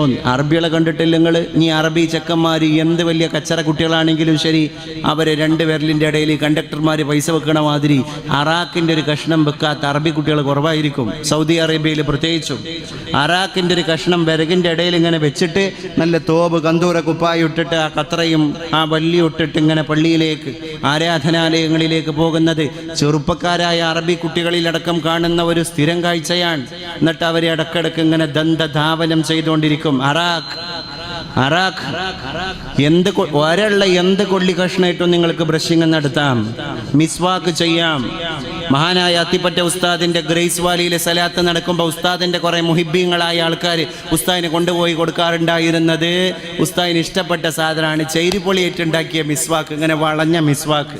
എന്നിട്ട് നല്ല മനോഹരമായിട്ട് ചൈരിയായിട്ടുണ്ടാക്കിയ മിസ്വാക്ക് ഉസ്താദിനെ കൊണ്ടുപോയി കൊടുക്കണ ഉസ്താദിന്റെ മുഹിബ്ബീങ്ങളുണ്ട്. എന്തേ? അത് മിസ്വാക്കിന്റെ സന്ദേശം കൊടുക്കാൻ കൂടിയാണ്, ഒരു സന്ദേശം കൊടുക്കൽ കൂടിയാണ്. അറാഖിന്റെ കഷ്ണം, ഈ അറാഖിൽ നമ്മുടെ ഈ അണുക്കളെ നശിപ്പിക്കാനുള്ള ഒരുപാട് സാധനങ്ങളുണ്ട്. നമ്മൾ കുറേ നേരം ബ്രഷ് ചെയ്യാതിരുന്നു, അതിൻ്റെ ഇടയിൽ നമ്മൾ ഒരുപാട് ഭക്ഷണം കഴിച്ചു. മലയാളികളുടെ സ്വഭാവം എന്താ? ഇടവിട്ട് ഭക്ഷണം കഴിക്കുന്ന സ്വഭാവമാണ്. അവിടുന്ന് ഇവിടുന്നൊക്കെ തിന്നും. ഒരു വീട്ടിൽ നിന്ന് മാത്രമല്ല, കടയിൽ നിന്ന് തിന്നും, അവിടുന്ന് തിന്നും, ഇവിടുന്ന് തിന്നും. പ്രത്യേകിച്ച് ഈ ചോക്ലേറ്റ്, ഈ സ്വീറ്റ്സ്, ഇതെങ്ങാനും വായിലേക്ക് ഇറങ്ങിക്കഴിഞ്ഞാൽ ഭയങ്കരം കാർബോഹൈഡ്രേറ്റിനെ ഇത് ഉൽപ്പാദിപ്പിക്കും. ഈ പല്ലിൻ്റെ ഇടയിൽ കാർബോഹൈഡ്രേറ്റ് അള്ളിപ്പിടിച്ച് കഴിഞ്ഞാൽ പല്ലിൻ്റെ ഇനാമിൽ നഷ്ടപ്പെടും, പല്ല് ദ്രവിക്കും, അതിൻ്റെ മുരടിൽ നിന്ന് ആട്ടം കുടുങ്ങും, അതിൻ്റെ ഞരമ്പുകൾ ശോഷിക്കും. അതുകൊണ്ട് ഈ ചോക്ലേറ്റിൻ്റെ അംശങ്ങൾ, കാർബോഹൈഡ്രേറ്റിൻ്റെ അംശങ്ങൾ 3 മണിക്കൂറിൻ്റെ മുകളിൽ പോയാൽ അത് രാസപദാർത്ഥമായിട്ട് മാറും. പിന്നെ അത് പല്ലിന് കേടായിരിക്കും. നിങ്ങൾ നോക്ക്,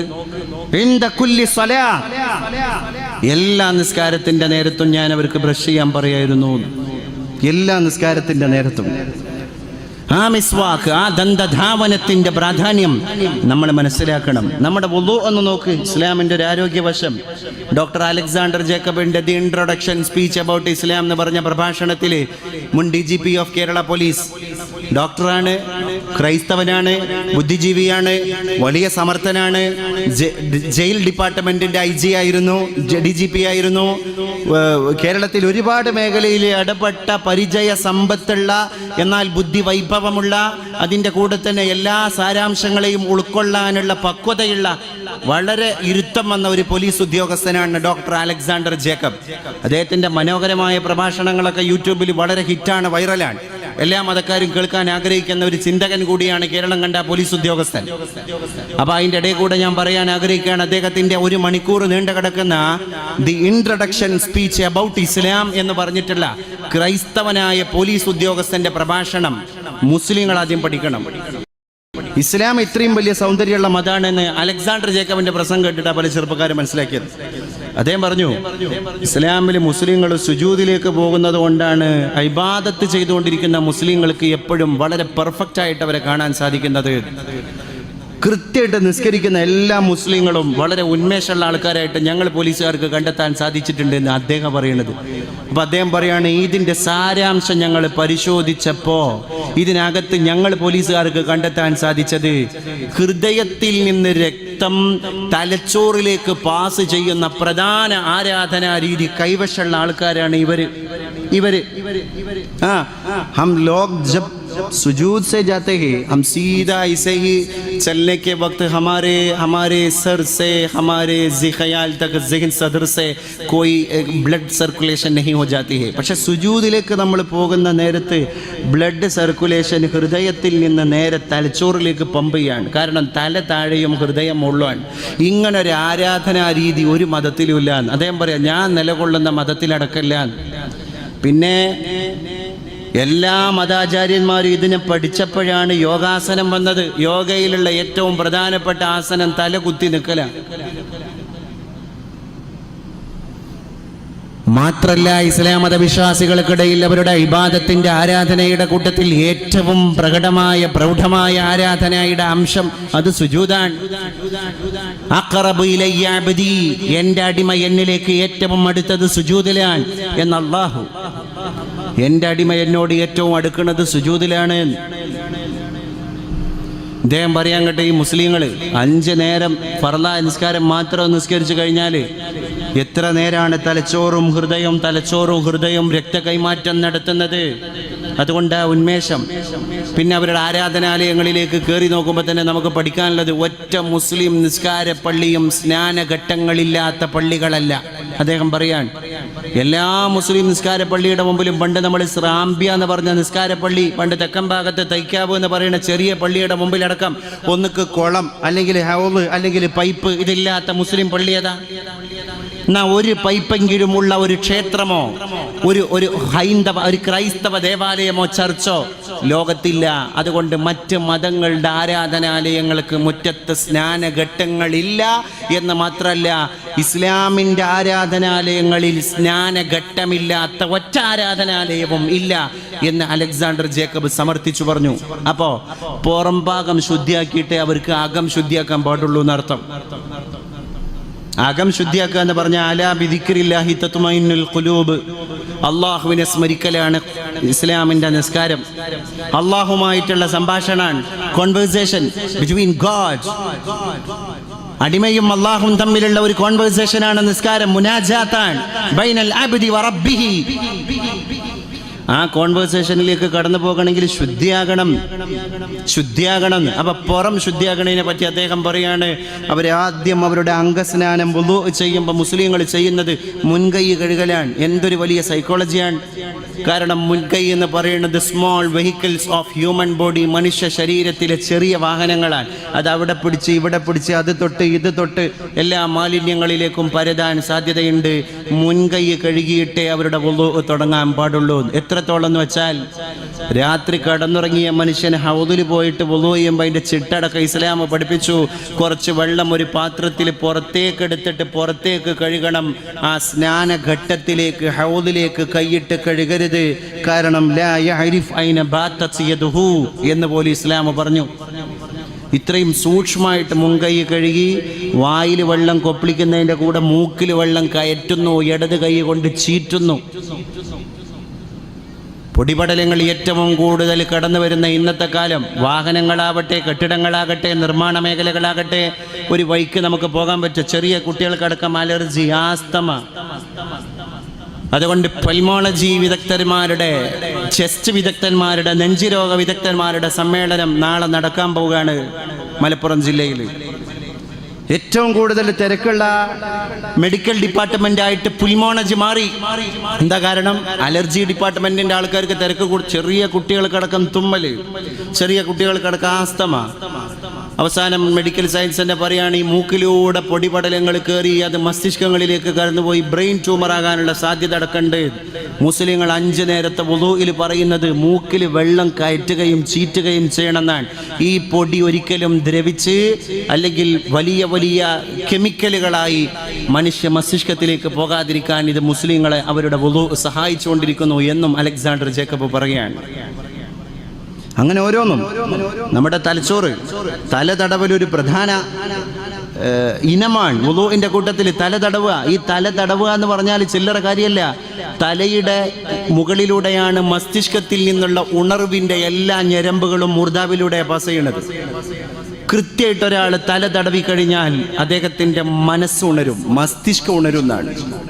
എന്തെങ്കിലും ഒരു അൺകോൺഷ്യസ് ആയിട്ട് ഇരിക്കുകയാണെങ്കിൽ തലയിൽ കുറച്ച് വെള്ളം ഒഴിച്ചാൽ മതി, ഒന്ന് ഫ്രഷ് ആവാൻ. മുഖത്ത് കുറച്ച് വെള്ളം ഒഴിച്ചാലും ഫ്രഷ് ആവും. അതുകൊണ്ട് ആ ബോധരഹിതനായ മനുഷ്യന്റെ മുഖത്തേക്ക് വെള്ളം കുടഞ്ഞാലേ ബോധം തെളിയുള്ളൂ. മുസ്ലിങ്ങൾ 5 നേരം ഉപബോധത്തിൽ നിന്ന് വെള്ളം കുടഞ്ഞിട്ട് അപബോധത്തിലേക്ക് തിരിച്ചു വരികയാണെന്ന് അദ്ദേഹം പറയാൻ. മുഖത്ത് വെള്ളാക്കണം, തലയിൽ വെള്ളം തടവണം. ഇങ്ങനെയും പെർഫെക്റ്റ് ശുദ്ധീകരണം നടത്തിയിട്ടാണ് അവർ ആരാധനാലയത്തിന്റെ അകത്ത് പോയിട്ട് അല്ലാഹു അക്ബർ എന്ന് പറയുന്നത്. അതിലെ കോൺസെൻട്രേഷൻ. ഹാർഡ്വേർഡ് യൂണിവേഴ്സിറ്റിയിലെ ഡോക്ടർ ഗിബ്ബൺ ഈ അടുത്തൊരു പരീക്ഷണം നടത്തി കുറച്ച് തൊഴിലാളികൾക്കിടയിൽ. ആ തൊഴിലാളികൾക്കിടയിൽ നിന്ന് അദ്ദേഹം 1000 ചില്ലാനം തൊഴിലാളികൾ താമസിക്കുന്ന ഒരു സ്ഥലത്ത് ആ തൊഴിലാളികളുടെ ഇടയിൽ നിന്ന് വെറും 10% ആളുകൾ മാത്രം ആരാധനാലയത്തിൽ പോയിട്ട് ധ്യാനത്തിൽ ഏർപ്പെടുന്നു. ബാക്കി 90% തൊഴിലാളികളും ഒരു ധ്യാനമില്ല, അവർ തോന്നിയ പോലെ ജീവിക്കുന്നു.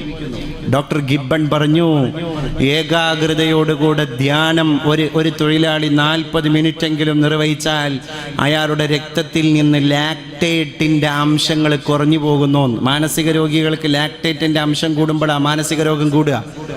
ഈ ലാക്ടേറ്റിന്റെ അംശം കുറക്കാൻ 100 ഗുളിക കഴിക്കുന്ന സ്ഥാനത്താണ് മുസ്ലിംകളുടെ ഒരു ദിവസത്തെ നിസ്കാരം. ഒരു നേരത്തെ അല്ല, ഒരു ദിവസത്തെ നിസ്കാരം. ഡോക്ടർ ഗിബ്ബൺ പറഞ്ഞു, അതുകൊണ്ട് അറ്റ്ലീസ്റ്റ് ഏതൊരു മതക്കാരനും 40 മിനിറ്റ് പെർ ഡേ, ഒരു ദിവസം 40 മിനിറ്റ് ധ്യാനത്തിൽ ഏർപ്പെടണം. ധ്യാനം എന്ന് പറഞ്ഞാൽ ഒരു ചിന്തയിലേക്ക്, ഒരു പോയിന്റിലേക്ക് മാത്രം മനസ്സ് കേന്ദ്രീകരിച്ചിട്ട് 40 മിനിറ്റ് ധ്യാനം നിർവഹിക്കണം. ശരിക്കും നമ്മളെ മുസ്ലിങ്ങളുടെ 5 വക്ത നിസ്കാരം ഒന്നിച്ചു കൂട്ടിയാൽ 40 മിനിറ്റാണ് ആവറേജ് ടൈം. ഒരു 1000 ഗുളിക മാനസിക രോഗി കുടിക്കുന്ന 1000 ഗുളികയേക്കാൾ രക്തത്തിലെ ലാക്ടേറ്റിന്റെ അളവിനെ കുറക്കുന്നത് നിസ്കാരാണ്. എന്തൊരു വലിയ വാക്കാണ്. അലാ ബിദിക്രില്ലാഹി തത്മഇന്നുൽ ഖുലൂബ്. മനുഷ്യരെ, നിങ്ങളുടെ ഹൃദയങ്ങൾക്ക് സമാധാനം വേണമെങ്കിൽ നിങ്ങൾ ദൈവസ്മരണയിലേക്ക് കടന്നു വരിക. ദൈവസ്മരണ കൊണ്ടാണ് നിങ്ങൾക്ക് സമാധാനം, നിങ്ങൾക്ക് ആശ്വാസം. അതുകൊണ്ട് അല്ലാഹുവിലേക്ക് മടങ്ങിപ്പോവുക. അലാ ബിദിക്രില്ലാഹി തത്മഇന്നുൽ ഖുലൂബ്. അതുകൊണ്ടാണ് നിസ്കാരം എന്റെയും അടിമയുടെയും ഇടയിലുള്ള സംഭാഷണമാണ് എന്ന് അല്ലാഹു പറയുന്നത്. എന്റെ അടിമ എന്നോട് സംഭാഷണം നടത്തിക്കൊണ്ടിരിക്കുകയാണ്. അവിടെയാണ് നിസ്കാരത്തിലേക്ക് കടക്കുന്നതിന്റെ മുൻപേ നമ്മൾ പ്രതിജ്ഞ എടുക്കുന്നത്. ഇന്ന സ്വലാത്തി വനുസുകി വമഹ്യായ വമമാതി ലില്ലാഹി റബ്ബിൽ ആലമീൻ. എന്റെ നിസ്കാരം, എന്റെ ആരാധന, എന്റെ ജീവിതം, എന്റെ മരണം അല്ലാഹുവേ നിനക്ക് വേണ്ടി മാത്രമാണ്. ലാ ശരീക ലഹു, അവന് പങ്കുകാരില്ല. വബിദാലിക ഉമിർതു, അതുകൊണ്ടാണ് ഞാൻ കൽപ്പിക്കപ്പെട്ടത്. വഅന മിനൽ മുസ്ലിമീൻ, അതുകൊണ്ട് നീ പറഞ്ഞ മുസ്ലിമാണ് ഞാൻ. അല്ലാഹുവേ നിന്റെ അടിമയായ മുസ്ലിമാണ് ഞാൻ എന്ന് പരിശുദ്ധ റബ്ബിന്റെ മുമ്പിൽ പ്രതിജ്ഞയെടുത്തിട്ടാണ് ആരാധനയാകുന്ന നിസ്കാരത്തിലേക്ക് നമ്മൾ കടന്നു പോകുന്നത്. ആ പ്രതിജ്ഞ ശിരസാവഹിക്കാൻ ജീവിതത്തിന്റെ കർമ്മമണ്ഡലങ്ങളിലൂടെ സാധ്യമാകണം എന്റെ പ്രിയപ്പെട്ടവരെ. അതുകൊണ്ട് നമുക്ക് പ്രതീക്ഷിക്കാം, എല്ലാം നശിച്ചു പോയിട്ടില്ല, പോകില്ല, വല്ലതും ശേഷിക്കുമെന്നു വിചാരിക്കേ. എന്തെന്തിരങ്കരളിലാനന്ദവും നിധിയിൽ വിശ്വാസവും പുതിയ ഭാവിയുടെ തെളിവാർന്ന ജീവപ്രകാശവും. ജീവിതത്തിൽ നിന്ന് നിരാശയോടുകൂടെ കടന്നു പോകേണ്ടവരല്ല നമ്മൾ. പുതിയ പ്രതീക്ഷകളുടെ നാളെ കൺതുറക്കാനിരിക്കുകയാണ്. പുതിയ പ്രഭാതങ്ങൾ പൊട്ടിവിടരാനിരിക്കുകയാണ്. അതുകൊണ്ട് മുസ്ലിമായ ചെറുപ്പക്കാര, എന്റെ മുസ്ലിമായ ചെറുപ്പക്കാരി, പരിശുദ്ധ ഖുർആനിനെ മാറോട് ചേർക്കാൻ, അള്ളാഹുവിന്റെ ആരാധനാലയങ്ങളോട് സാമീപ്യം പുലർത്താൻ, വെക്കാൻ, അള്ളാഹുവിന്റെ മത ആചാരങ്ങളെ മനസ്സിനോട് ചേർത്ത് വെക്കാൻ നമ്മൾ സന്നദ്ധത പ്രകടിപ്പിക്കണം. എന്റെ പ്രിയപ്പെട്ടവരെ, നമുക്ക് പ്രതീക്ഷിക്കാം ശുഭകരമായ ഭാവിക്ക് വേണ്ടി. അതുകൊണ്ട് yesterday is A dead check. ഇന്നലെ എന്ന് പറയുന്നത് തീയതി തീർന്നു പോയ ഒരു ചെക്ക് മാത്രമാണ്. അത് ചവറ്റുകൊട്ടയിലേക്ക് കടന്നുപോയി, അത് ചവറ്റുകൊട്ടയിൽ സ്ഥാനം പിടിച്ചുപോയി. അതുകൊണ്ട് ഇന്നലകളെ ഓർത്ത് വിലാപം കൊള്ളുന്നതിൽ ബുദ്ധിയില്ല. ഇന്നലെ ഞാൻ എന്തൊക്കെ ചെയ്തു പോയി എന്ന് പറഞ്ഞ് നിരാശനാകുന്നതിൽ ഒരിക്കലും ചിന്തകൾ കുടികൊള്ളുന്നില്ല. Tomorrow is a ready cash. നാളെ, tomorrow is a promissory note. നാളെ എന്ന് പറയുന്നത് ഒരു വാഗ്ദത്ത സംഖ്യ മാത്രമാണ്, അത് കിട്ടുമെന്ന് ഉറപ്പില്ല. അതുകൊണ്ട് today is a ready cash. ഇന്ന് എന്ന് പറയുന്നത് കയ്യിൽ കിട്ടിയ ഒരു സംഖ്യയാണ്. അതുകൊണ്ട് പ്ലീസ് സ്പെൻഡ് ഇറ്റ്. ഇന്നിനെ നിങ്ങൾ ചെലവഴിക്കുക സാർത്ഥകമായ ഒരു നാളേക്ക് വേണ്ടി. അള്ളാഹു നമുക്കതിനുള്ള തൗഫീഖ് നൽകി അനുഗ്രഹിക്കുമാറാകട്ടെ. വആഖിറു ദഅവാനാ അൽഹംദുലില്ലാഹി റബ്ബിൽ ആലമീൻ. ഇത് കുറഞ്ഞതിൽ വെച്ച് ഏറ്റവും കുറഞ്ഞതാണ്, ഇത് ശുഷ്കമായതിൽ വെച്ച് ഏറ്റവും ശുഷ്കമായതാണ്. അതുകൊണ്ട് ദുനിയാവിന്റെ പിറകെ പോകുന്നവൻ നിന്ദ്യന്മാരിൽ വെച്ച് ഏറ്റവും നിന്ദ്യനാണ്. അത് ആദ്യം നമ്മൾ മനസ്സിലാക്കണം. ഇതൊരു പ്രയാണമാണ്. എന്തൊക്കെ സംഭവിച്ചു? മനുഷ്യൻ അസ്തിത്വമില്ലാത്തവൻ, അവൻ അനശ്വരതയില്ലാത്തവൻ, അവനാണ് ലോകം കണ്ട ഏറ്റവും വലിയ ബലഹീനൻ. ഒറ്റ പ്രളയം മതി മനുഷ്യൻ ആരാണ് എന്ന് തെളിയിക്കാൻ. നീയാണ് ചൊവ്വയിലേക്ക് പാത്ത് ഫൈൻഡർ പറഞ്ഞയച്ചവൻ, നീയാണ് ചൊവ്വയിലേക്ക് ചന്ദ്രയാൻ വിക്ഷേപണം ചന്ദ്രനിലേക്ക് നീൽ ആംസ്ട്രോങ്ങിനെ പറഞ്ഞയച്ചവൻ, നീയാണ് ഒരുപാട് പേടകങ്ങളെ പറഞ്ഞയച്ചിട്ട് ലോകത്തെ തന്നെ അത്ഭുതപ്പെടുത്തിയവൻ. അത് മനുഷ്യ നീ മാത്രമാണ്. എന്നിട്ടും നീ ആര് എന്നറിയാൻ ഞങ്ങൾക്ക് ആലുവയിലെ ദുരിതാശ്വാസ ക്യാമ്പിലേക്ക് കടന്നു വരേണ്ടി വന്നു. നീ ആരാൻ, നിന്റെ അസ്തിത്വം എവിടെയാണ് എന്ന് തിരിച്ചറിയാൻ ശീതീകരിച്ച മണിമന്ദിരങ്ങളുടെ പച്ച വിരിച്ച പരവതാനിയിലല്ല ഞങ്ങൾ നിന്നെ കണ്ടുപോയത്. നിന്റെ മനുഷ്യത്വം ഞങ്ങൾ കണ്ടത് എല്ലാ പാപങ്ങളുടെയും കൂടെ ഒരു നേരത്തെ ഭക്ഷണത്തിന് വേണ്ടി കാലി പ്ലേറ്റുമായി ക്യൂ നിൽക്കുന്ന രംഗം കണ്ടപ്പോഴാണ്. 2-4 ദിനം കൊണ്ടൊരുത്തനെ തണ്ടിലേറ്റി നടത്തുന്നതും ഭവാൻ, കണ്ടു കണ്ടങ്ങിരിക്കും ജനങ്ങളെ കണ്ടില്ലെന്നോ വരുത്തുന്നതും ഭവാൻ. മാളികാമുകളേറിയ മന്നന്റെ തോളിൽ മാറാപ്പു കേറ്റുന്നതും ഭവാൻ. റബ്ബനാ മാ ഖലഖത ഹാദാ ബാത്തിലാ. അല്ലാഹുവേ, നീ ഇതൊന്നും വെറുതെ പടച്ചതല്ല തമ്പുരാനെ. ഞങ്ങൾ ഒരുപാട് പഠിക്കുകയാണ്. പ്രപഞ്ചം പ്രളയബാധിതനായ മനുഷ്യനോട് പറയുകയാണ്, യു ഹാവ് യുവർ ബൈക്ക്, നിനക്ക് നിന്റെ 2 വീലർ ഉണ്ട്, but you couldn't drive it, പക്ഷെ അത് ഓടിച്ചു പോകാൻ നിനക്ക് സാധിക്കുന്നില്ല. യു ഹാവ് യുവർ കാർ, നിനക്ക് നിന്റെ 4 വീലർ ഉണ്ട്, but you couldn't drive it, അത് ഓട്ടിപ്പോകാൻ നിനക്ക് സാധിക്കുന്നില്ല. കാരണം വീടിന്റെ ഷെഡ് വിട്ടിട്ട് 1-ാം നിലയിലേക്ക് ചാലിയാറിന്റെ ഓളങ്ങൾ, ഭാരതപ്പുഴയുടെ ഓളങ്ങൾ, കുന്തിപ്പുഴയുടെ ഓളങ്ങൾ, തൂതപ്പുഴയുടെ ഓളങ്ങൾ, പെരിയാറിന്റെ ഓളങ്ങൾ, നിളാ നദിയുടെ ഓളങ്ങൾ, കുഞ്ഞോളങ്ങൾ 1-ാം നിലയിലേക്ക് അതിന്റെ നാവ് നീട്ടിക്കൊണ്ടിരിക്കുമ്പോ വീടിന്റെ ഷെഡിന്റെ അകത്തിരിക്കുന്ന കാറ് കൊണ്ടെന്ത് പ്രയോജനം? അത് വെള്ളത്തിന്റെ. You have your ATM card. നിന്റെ കയ്യിൽ ലക്ഷങ്ങളുടെ അക്കൗണ്ട് ബാലൻസ് ഉള്ള ആ ലക്ഷങ്ങൾ മുഴുവൻ എടുക്കാൻ സാധ്യമാകുന്ന ഒരു ATM കാർഡ് ഉണ്ട്. But there is no ATM machine. പക്ഷേ യന്ത്രങ്ങൾ എവിടെയാണ്? അത് മുഴുവൻ വെള്ളത്തിന്റെ ചോട്ടിൽ കിടക്കുകയാണ്. അതുകൊണ്ട് മനുഷ്യനെ അള്ളാഹു പഠിപ്പിച്ച ഒരു വലിയ പാഠം, ലൈഫ് ഈസ് നോട്ട് ഏണിംഗ് മണി. ജീവിതം എന്ന് പറയുന്നത് ഒരുപാട് സമ്പാദിക്കലല്ല, അതിൻ്റെ അപ്പുറത്ത് സ്നേഹത്തിന്റെ സമ്പാദനം, അതിൻ്റെ അപ്പുറത്ത് മനുഷ്യത്വത്തിന്റെ സമ്പാദനം, അതിൻ്റെ അപ്പുറത്ത് മാനേഴ്സിന്റെ സമ്പാദനം, അതിൻ്റെ അപ്പുറത്ത് ബിഹേവിയറിന്റെ സമ്പാദനം, അതിൻ്റെ അപ്പുറത്ത് കൾച്ചറിന്റെ സമ്പാദനം, അതിൻ്റെ അപ്പുറത്താണ് സിവിലൈസേഷന്റെ സമ്പാദനം. അതുകൊണ്ട് മനുഷ്യത്വത്തെ സമ്പാദിക്കാൻ നമ്മളൊരു സമയം കണ്ടെത്തുക. ഇത് ദുനിയാവാണ് എൻ്റെ പ്രിയപ്പെട്ടവരെ. അവിടെയാണ് ഇസ്ലാം അതിന്റെ മനുഷ്യത്വത്തെ തെളിയിച്ചു കൊണ്ടിരിക്കുന്നത്. റോമാ സാമ്രാജ്യത്തിന്റെ മണലാരണ്യത്തിലൂടെ നട്ടുച്ച നേരത്തൊരു മനുഷ്യൻ നടന്നു പോവുകയാണ്. ചരിത്രം ആ മനുഷ്യനെ പേര് വിളിച്ചത് ബുദ്ധിജീവിയായ ഡയോജനിസ് എന്നാണ്. ഡയോജനിസ് ആ നേരത്തും റാന്തൽ വിളക്ക് കത്തിക്കുകയാണ്. കയ്യിൽ എന്തിനാണ് ഒരു റാന്തൽ? സൂര്യൻ നട്ടുച്ചക്ക് കത്തിജ്വലിക്കുകയാണ്.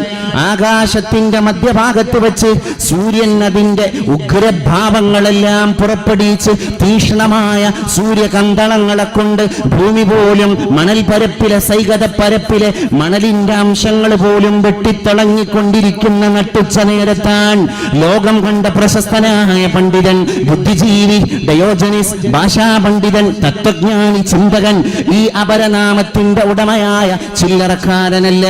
നട്ടുച്ച നേരത്താണ് വിളക്ക് കത്തിച്ചിട്ട് റോമയുടെ തെരുവീതികളിലൂടെ നടന്നു പോകുന്നത്.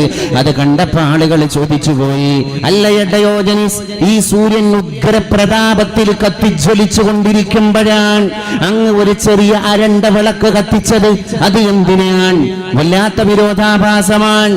അങ്ങാണെങ്കിൽ ലോകത്തിന്റെ പേര് കേട്ട ബുദ്ധിജീവി, അങ്ങ് പണ്ഡിതൻ, അങ്ങ് സമർത്ഥൻ, അങ്ങ് ചിന്തകൻ, അങ്ങ് തത്വജ്ഞാനി, അങ്ങ് ഭാഷാപടു, ഈ വലിയ മനുഷ്യനാണ് സൂര്യൻ ജ്വലിക്കുമ്പോ ഒരു വിളക്ക് കത്തിച്ച് നടക്കുന്നത്.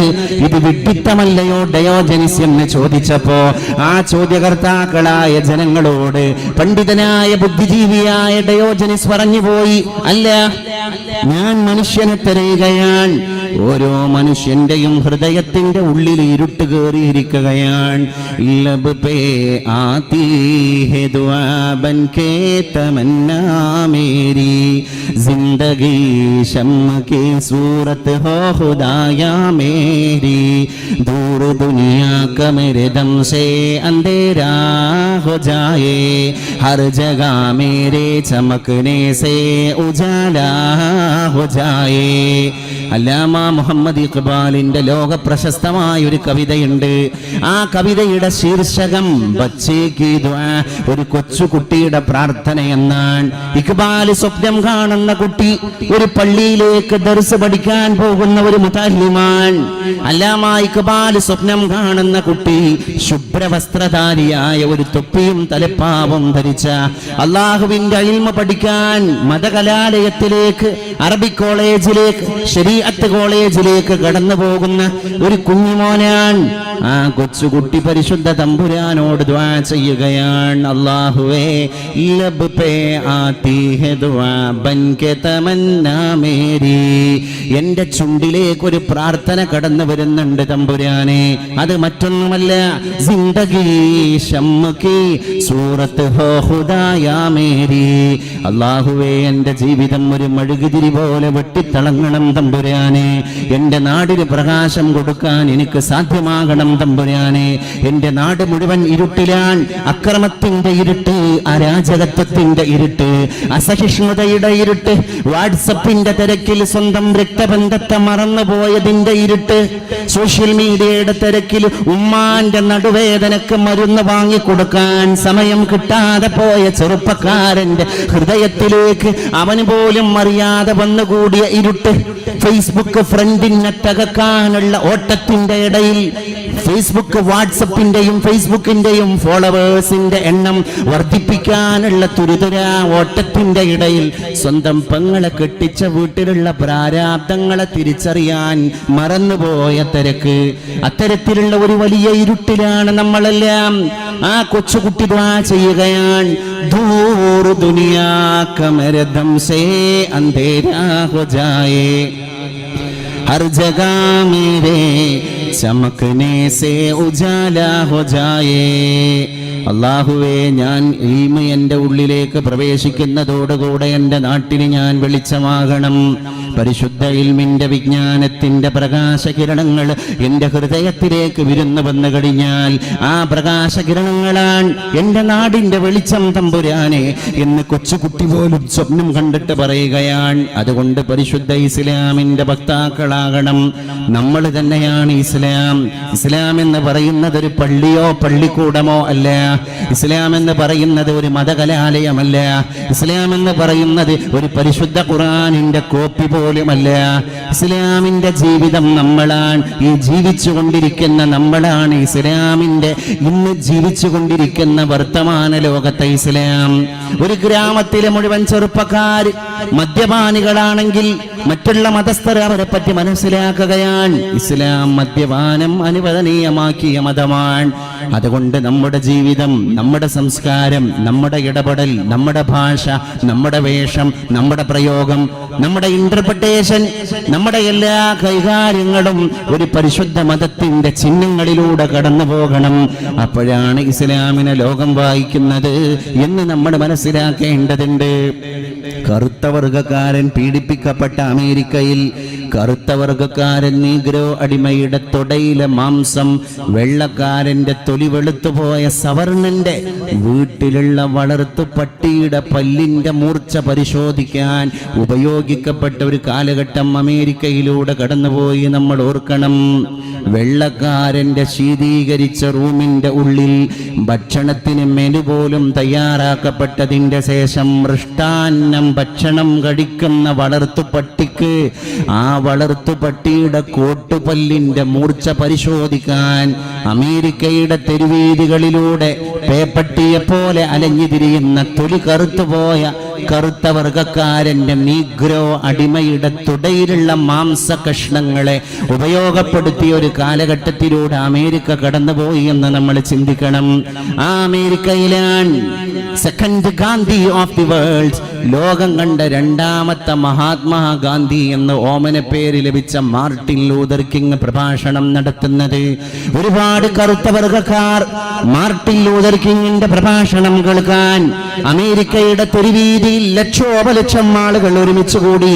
അവിടെ മാർട്ടിൻ ലൂതർ കിങ് പറഞ്ഞുപോയി, ഐ ഹാവ് എ ഡ്രീം, എനിക്കൊരു സ്വപ്നമുണ്ട് എന്ന്.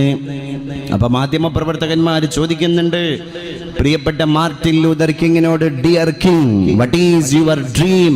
അങ്ങയുടെ സ്വപ്നം എന്താണ്? ആ സ്വപ്നം കൂടി മാധ്യമങ്ങളോട് അങ്ങ് തുറന്നു പറയണം. മാർട്ടിൻ ലൂതർ കിങ് നീഗ്രോ അടിമ പാർശ്വവൽക്കരിക്കപ്പെട്ട അമേരിക്കയുടെ ദുസ്ഥിതിയുടെ നേരെ വിരൽ ചൂണ്ടിയിട്ട് അന്ന് മൊഴിഞ്ഞു, ഈ അമേരിക്കയുടെ തെരുവീതിയിലൂടെ വെള്ളക്കാരനും തൊലി വെളുത്തവനും തൊലി കറുത്തവനും തോളോട് തോളുരമ്മി ഒരു ജപമാലയിലെ, ഒരു തസ്ബീഹ് മാലയിലെ മുത്തുമണികളെ പോലെ ഒന്നിച്ച് നടക്കണം. ഒരച്ഛനമ്മക്ക് പിറന്ന മക്കൾ, ഓർത്താലൊരൊറ്റ തറവാട്ടുകാർ നാം. നാഥന്റെ മുറ്റത്ത് വിളഞ്ഞിടുന്ന നന്നിന്തിരിക്കൊത്ത മനുഷ്യവർഗം, ഒരൊറ്റ ജന്മം, ഒരേ സമൂഹം, ഒരച്ഛനമ്മ തൻ ബാല്യവ്യൂഹം, അതോർക്കുകിൽ പിന്നെ ആധിപത്യം, നിതാന്ത സ്നേഹത്തിനാണു സത്യം. ആ മനോഹരമായ സത്യം അവിടെ ബോധ്യപ്പെടുത്തുകയാണ്. മാർട്ടിൻ ലൂതർ കിങ്ങിനോട് പത്രപ്രവർത്തകർ ചോദിച്ചു, മാധ്യമ പ്രവർത്തകർ ചോദിച്ചു, ഈ അമേരിക്കയിൽ വെള്ളക്കാരന്റെ നിഷ്ഠൂരമായ അക്രമങ്ങൾക്ക് ബലിയാടായി പോകുന്ന കറുത്ത വർഗക്കാരന് അങ്ങനെ ഒരു സ്വപ്നം പൂവണിയുമോ എന്ന് ചോദിച്ചപ്പോൾ അറേബ്യൻ മണലാരണ്യത്തിന്റെ 14 മുമ്പുള്ള കാഴ്ചയിലേക്ക് നീഗ്രോ വർഗക്കാരന്റെ നേതാവ്, കറുത്തവന്റെ നേതാവ്, ലോകം കണ്ട രണ്ടാമത്തെ ഗാന്ധി മാർട്ടിൻ ലൂതർ കിങ് ജനങ്ങളെ കൊണ്ടുപോവുകയാണ്. ഏതാണ് അറേബ്യൻ മണലാരണ്യം? ഒന്നിൽക്കിൽ പെണ്ണ്, അല്ലെങ്കിൽ മദ്യം, അല്ലെങ്കിൽ യുദ്ധം. ഇതില്ലാതെ എന്റെ ജീവിതത്തിന് മറ്റൊരു സ്വപ്നമില്ല എന്ന് പറഞ്ഞ കാട്ടറബി, ആ കാട്ടറബിയുടെ കൈ പിടിച്ചു കൊണ്ടുവന്നിട്ടാണ് പറയുന്നത്, ലാ ഫളല ലി അറബിയ്യിൻ അലാ അജമീൻ. അറബിയായ മനുഷ്യന് അനറബിയേക്കാൾ വ്യത്യാസമില്ല. വലാ ഫളല ലി അജമിയ്യിൻ അലാ അറബിയ്യിൻ. അനറബിയായ മനുഷ്യന് അറബിയേക്കാളും സ്ഥാനാന്തരങ്ങളില്ല. വലാ ലി അബ്യദ അലാ അസ്വദ്. തൊലി വെളുത്തുപോയവന് കറുത്തവനേക്കാൾ വ്യത്യാസമില്ല. വലാ ലി അസ്വദ അലാ അബ്യദ്. തൊലി വെളുത്തുപോയവനേക്കാൾ കറുത്തവനും സ്ഥാനങ്ങളില്ല. ഇല്ലാ ബിത്തഖ്വാ. ഹൃദയത്തിന്റെ ഉള്ളിലുള്ള ഭയഭക്തി നോക്കിയിട്ടാണ് ആളുകളുടെ നിർണയിക്കപ്പെടുക. ഇതാണ് മാർട്ടിൻ ലൂതർ കിങ്ങിന് ജനങ്ങളോട് പറയാനുണ്ടായിരുന്നത്. 14 മുമ്പുണ്ടായിരുന്ന അപരിഷ്കൃതമായ അറേബ്യൻ നാടിനെ എങ്ങനെയാണ് പരിശുദ്ധ തിരുമേനി മാറ്റിയെടുത്തത്? 23 സംവത്സരങ്ങളെ കൊണ്ട് പെണ്ണിന് മോചനം, 23 21 കൊല്ലം കൊണ്ട് അടിമയുടെ കണ്ണീരൊപ്പുകയാണ്. 23 വർഷം കൊണ്ട് സ്ത്രീക്ക് സനാതന മൂല്യങ്ങൾ കൊടുക്കുകയാണ്. 23 വർഷം കൊണ്ട് തൊഴിലാളിയുടെ വിയർപ്പ് പറ്റുന്നതിന്റെ മുമ്പ് വേതനം അവന്റെ കയ്യിൽ ഏൽപ്പിച്ചു കൊടുക്കുകയാണ്. 23 വർഷം കൊണ്ട് ചങ്ങലകളെ കൊണ്ട് കയ്യാമം വെക്കപ്പെട്ടവന്റെ കയ്യാമങ്ങളെ പൊട്ടിച്ചെറിയുകയാണ്. 23 വർഷം കൊണ്ട് കുഞ്ഞുങ്ങളോട് ചേരുമ്പോ കുഞ്ഞാവണം എന്ന അധ്യാപനം ലോകത്ത് വിളംബരം ചെയ്യപ്പെടുകയാണ്. 23 വർഷം കൊണ്ട് വിജ്ഞാനങ്ങളുടെ ശ്രീകോവിലിലേക്ക് അധസ്ഥിതനായ മനുഷ്യനെ വഴി നടത്തപ്പെടുകയാണ്. 23 വർഷം കൊണ്ട് സയൻസ് ഇല്ലാത്ത ടെക്നോളജി ഇല്ലാത്ത ലോകത്തിന്റെ ജനങ്ങളോട് ഒട്ടകം എങ്ങനെ പടക്കപ്പെട്ടു സോളജി പഠിക്കണം, ആകാശം എങ്ങനെ ഉയർത്തപ്പെട്ടു ആസ്ട്രോളജി പഠിക്കണം. ശാസ്ത്രത്തിന്റെ ശാഖകളുടെ പുതിയ കവാടങ്ങൾ തുറക്കപ്പെടുകയാണ്. 23 സംവത്സരങ്ങളെ കൊണ്ട് ഉഭയകക്ഷി ബന്ധങ്ങൾ രൂഢമൂലമാവുകയാണ്. 23 വർഷം കൊണ്ട് കിസ്റ കൈസർ രാജാവുമായിട്ടുള്ള സൗഹൃദ സംഭാഷണത്തിലൂടെ മറ്റു മതക്കാരോട് നല്ല രീതിയിലുള്ള സഹവർത്തിത്വത്തിന്റെ മര്യാദ വേണം എന്ന പുതിയ പാഠം ലോകം കേൾക്കുകയാണ്. 23 വർഷം കൊണ്ട് നജ്റാനിൽ നിന്ന് കടന്നു വന്ന ക്രൈസ്തവർക്ക് തവാഫ് ചെയ്യുന്ന മതാഫിൽ നിന്ന് മുസ്ലിങ്ങളെ മാറ്റിക്കൊടുത്തിട്ട് അവരുടെ ആരാധന നിർവഹിക്കാനുള്ള സ്വാതന്ത്ര്യത്തിന്റെ മഹോന്നതമായ ഒരു കവാടം തുറക്കപ്പെടുന്നതോടുകൂടെ ലോകത്തെ ഇസ്ലാം സഹിഷ്ണുതയുടെ മതമായി തീരുകയാണ്. എത്ര വലിയ വിപ്ലവങ്ങൾ, എത്ര വലിയ മൂല്യങ്ങൾ, എത്ര വലിയ സംസ്കാരങ്ങൾ. ആ മൂല്യമഹോ ജയിപ്പൂ, ആ സ്നേഹമഹോ ജയിപ്പൂ. അതുകൊണ്ട് മുസ്ലിമേ, നമ്മളാണ് പരിശുദ്ധ പ്രവാചക തിരുമേനി ഏൽപ്പിച്ചു പോയ ഖലീഫമാർ. അവിടുന്ന് കയ്യിൽ ദൗത്യം ഏൽപ്പിച്ചു തന്ന ഖലീഫമാരാണ്. ആ ഖലീഫമാരായിരിക്കുന്ന നമ്മളൊക്കെ പരിശുദ്ധ മതത്തിന്റെ ദൗത്യം വേണ്ട രീതിയിൽ ഏറ്റെടുത്ത് നമ്മുടെ ജീവിതത്തിന്റെ സൗന്ദര്യം, ഇസ്ലാമിന്റെ സൗന്ദര്യം, ഇന്നല്ലാഹ ജമീൽ, അള്ളാഹു എത്ര ഭംഗിയുള്ളവനാണ്, വയുഹിബ്ബുൽ ജമാൽ, അള്ളാഹു സൗന്ദര്യം ഇഷ്ടപ്പെടുന്നവനാണ്, അള്ളാഹു സൗന്ദര്യവാനാണ്, അള്ളാഹു സൗന്ദര്യം ഇഷ്ടപ്പെടുന്നവനാണ് എന്ന് പറഞ്ഞ വാക്കിന്റെ അർത്ഥം എന്താണ്? പരിശുദ്ധ തമ്പുരാന്റെ സൗന്ദര്യം, ഇടപെടലിന്റെ സൗന്ദര്യം, അള്ളാഹുവിന്റെ സൗന്ദര്യം, അടിമയോടുള്ള വാത്സല്യത്തിന്റെ സൗന്ദര്യം, അള്ളാഹുവിന്റെ സൗന്ദര്യം, ഈ പ്രപഞ്ച നിർമ്മാണത്തിന്റെ സൗന്ദര്യം, പ്രകൃതിയുടെ ഒരു സൗന്ദര്യം നമ്മൾ വായിക്കണം. ഒരു മഴ പെയ്യുമ്പോ പോലും അവിടെ സംഗീതമാണ്. ഒരു പക്ഷിയുടെ കളകളാരവം മുഴങ്ങുമ്പോ അവിടെ സംഗീതമാണ്. ഒരു അരുവി ചാലിട്ടൊഴുകിക്കൊണ്ടിരിക്കുമ്പോ അവിടെ സംഗീതമാണ്. രണ്ട് വെള്ളാരം കല്ലുകൾ പ്രകൃതി ദുരന്തത്തിന്റെയോ പ്രകൃതി പ്രതിഭാസത്തിന്റെയോ ഭാഗമായി ഒന്ന് കൂട്ടിമുട്ടുമ്പോ ഇത്രകാലം കേൾക്കാത്ത ഒരു ശബ്ദം അവിടെ ഉൽപ്പാദിപ്പിക്കപ്പെടുകയാണ്. അത് പ്രകൃതിയുടെ സംഗീതമാണ്. എല്ലാം സംഗീതം. കാറ്റ് പോലും പ്രകൃതിയുടെ താളമാണ്. ഈ കാറ്റ് വന്നിട്ട് കാട്ടിലെ മുളങ്കൂട്ടങ്ങളിലേക്ക്, മുളങ്കാടുകളിലേക്ക്, ഈറക്കൂട്ടങ്ങളിലേക്ക്, ഓടക്കൂട്ടങ്ങളിലേക്ക് കാറ്റ് മെല്ലെ തഴുകി തലോടുമ്പോ ഒരു മുള മറ്റൊരു മുളയോട് ആലിംഗനത്തിൽ ഏർപ്പെടുകയാണ്. ഒരു മരക്കൊമ്പ് മറ്റൊരു മരക്കൊമ്പിനോട് പരിരംഭണം നടത്തുകയാണ്. ഒരു ശിഖിരം മറ്റൊരു ശിഖിരത്തെ ആശ്ലേഷം ചെയ്യുകയാണ്. ഒരു ശാഖ മറ്റൊരു ശാഖയോട് പരസ്പരം ഹസ്തദാനങ്ങളിൽ ഏർപ്പെടുകയാണ്. അവിടെയെല്ലാം പ്രകൃതിയുടെ പുതിയ സംഗീതം രൂപപ്പെടുകയാണ്. അവിടെയെല്ലാം പ്രപഞ്ചത്തിന്റെ സൗന്ദര്യം നമ്മൾ കാണുകയാണ്. അതുകൊണ്ടാണ് ലോകം കണ്ടൊരു പ്രശസ്തനായ പണ്ഡിതൻ പറഞ്ഞു, സൂഫിയായ മനുഷ്യൻ പറഞ്ഞു, നിങ്ങൾ ആഴ്ചയിൽ ഒരു ദിവസമെങ്കിലും ഒരു പൂന്തോട്ടം കാണാൻ പോകണം. നിങ്ങൾ ആഴ്ചയിൽ ഒരു ദിവസമെങ്കിലും ഒരു പച്ചപ്പ് കാണാൻ പോകണം. അതിന് ഏതെങ്കിലും അന്റാർട്ടിക്കയിലേക്ക് ടൂർ പോകണം എന്നില്ല. പിന്നെ ഈ വെന്നിയൂരിന്റെ പരിസര പ്രദേശങ്ങളിലൂടെ നടന്നു പോകുമ്പോ നമ്മുടെ സൈഡുകളിൽ ഇരുവശങ്ങളിൽ പച്ചപ്പോടുകൂടെ നിലകൊള്ളുന്ന തളിർത്ത് തരളിതമായ പുൽപ്പാടങ്ങൾ കണ്ടിട്ട് റബ്ബനാ മാ ഖലഖത ഹാദാ ബാതില, അല്ലാഹുവേ നീ ഇതൊന്നും വെറുതെ പടച്ചതല്ല തമ്പുരാനെ എന്ന് പറഞ്ഞിട്ട് റബ്ബിലേക്ക് കടന്നു പോകുന്ന ഒരു പ്രയാണം. അത് ഇസ്ലാമാണ്. അത് ഇസ്ലാമിന്റെ സൗന്ദര്യമാണ്. അപ്പൊ പള്ളിയുടെ ഉള്ളിൽ മാത്രമല്ല ഇസ്ലാം കിടക്കണത് എന്നുള്ളത് മനസ്സിലാക്കണം. അട്ടേർലി നമ്മുടെ ലൈഫിൽ മുഴുവൻ ഇസ്ലാം അങ്ങനെ മുഴച്ചു നിൽക്കണം. വാക്കിൽ ഇസ്ലാം, നോക്കിൽ ഇസ്ലാം, ഇടപെടലുകളിൽ ഇസ്ലാം, അങ്ങനെയാകുമ്പോൾ ഇസ്ലാമിൻ്റെ സൗന്ദര്യം വർദ്ധിക്കും എന്നർത്ഥം. ലോകം അത് തെളിയിച്ചതാണ്. ഇപ്പം ഇസ്ലാമിൻ്റെ ഓരോ മൂല്യങ്ങൾ എടുത്തിട്ടാണ് ഒരുപാട് ആളുകൾ പരിശുദ്ധ മതത്തിൻ്റെ ഈ ശാദ്വല തീരത്തേക്ക് കടന്നു വരുന്നത്. അത് മറിയം ജമീലയാണെങ്കിലും, അത് മാധവിക്കുട്ടിയിൽ നിന്ന് കമല സുരയ്യയിലേക്കുള്ള പ്രയാണമാണെങ്കിലും, അത് കമൽ സി ചവറയിൽ നിന്ന് കമൽ സി നജ്മലിലേക്കുള്ള പ്രയാണമാണെങ്കിലും, അതിൻ്റെ ഒടുക്കത്തെ ഉദാഹരണം പോലെ കമൽ സി നജ്മൽ. അങ്ങനെ ഒരുപാട് ആളുകളുടെ ഇസ്ലാം ആശ്ലേഷത്തെ പറ്റി നമ്മൾ ചിന്തിക്കുമ്പോൾ അതിലൊരു മുസ്ലിമിൻ്റെ ഭീഷണിയല്ല, അതിലൊരു മുസ്ലിമിൻ്റെ വശംവദനാക്കൽ സ്വഭാവമല്ല, അതിലൊരു മുസ്ലിമിൻ്റെ വശീകരണങ്ങളല്ല. ഇസ്ലാമിൻ്റെ സൗന്ദര്യം കണ്ടിട്ട് ആളുകൾ കടന്നു വരികയാണ്. മാർട്ടിൻ ലൂതർ കിങ്ങിന്റെ പ്രസംഗം കേട്ടിട്ട് ഒരുപാട് ആളുകൾ അവിടെ പരിശുദ്ധ ഇസ്ലാമിൻ്റെ സനാതന മൂല്യങ്ങളെ മനസ്സിലാക്കിയിട്ടുണ്ടെങ്കിൽ, ഹജ്ജിന്റെ മൂല്യം പഠിച്ചിട്ട് ഇസ്ലാമിലേക്ക് കടന്നു വന്ന ഒരുപാട് യൂറോപ്യൻ ചിന്തകന്മാരുണ്ട്. അവർ ഹജ്ജിന്റെ മൂല്യം പഠിക്കുകയാണ്. അവർക്ക് ആ മുസ്ലിങ്ങളായത് കൊണ്ട് അങ്ങോട്ട് പോകാനുള്ള അനുവാദമില്ല, സ്വാതന്ത്ര്യമില്ല. ചരിത്ര പുസ്തകങ്ങളിലൂടെ എന്താണ് ഹജ്ജ്, എന്താണ് ഹജ്ജിന്റെ പ്രാക്ടിക്കൽ വശങ്ങൾ എന്നത് പഠിക്കുകയാണ്. ഒറ്റ ഹജ്ജിലൂടെ മനുഷ്യത്വത്തിന്റെ പുരസ്കാരമാണ്. രാജാവും പ്രജയും 2 കഷ്ണം വസ്ത്രം ധരിക്കുകയാണ്.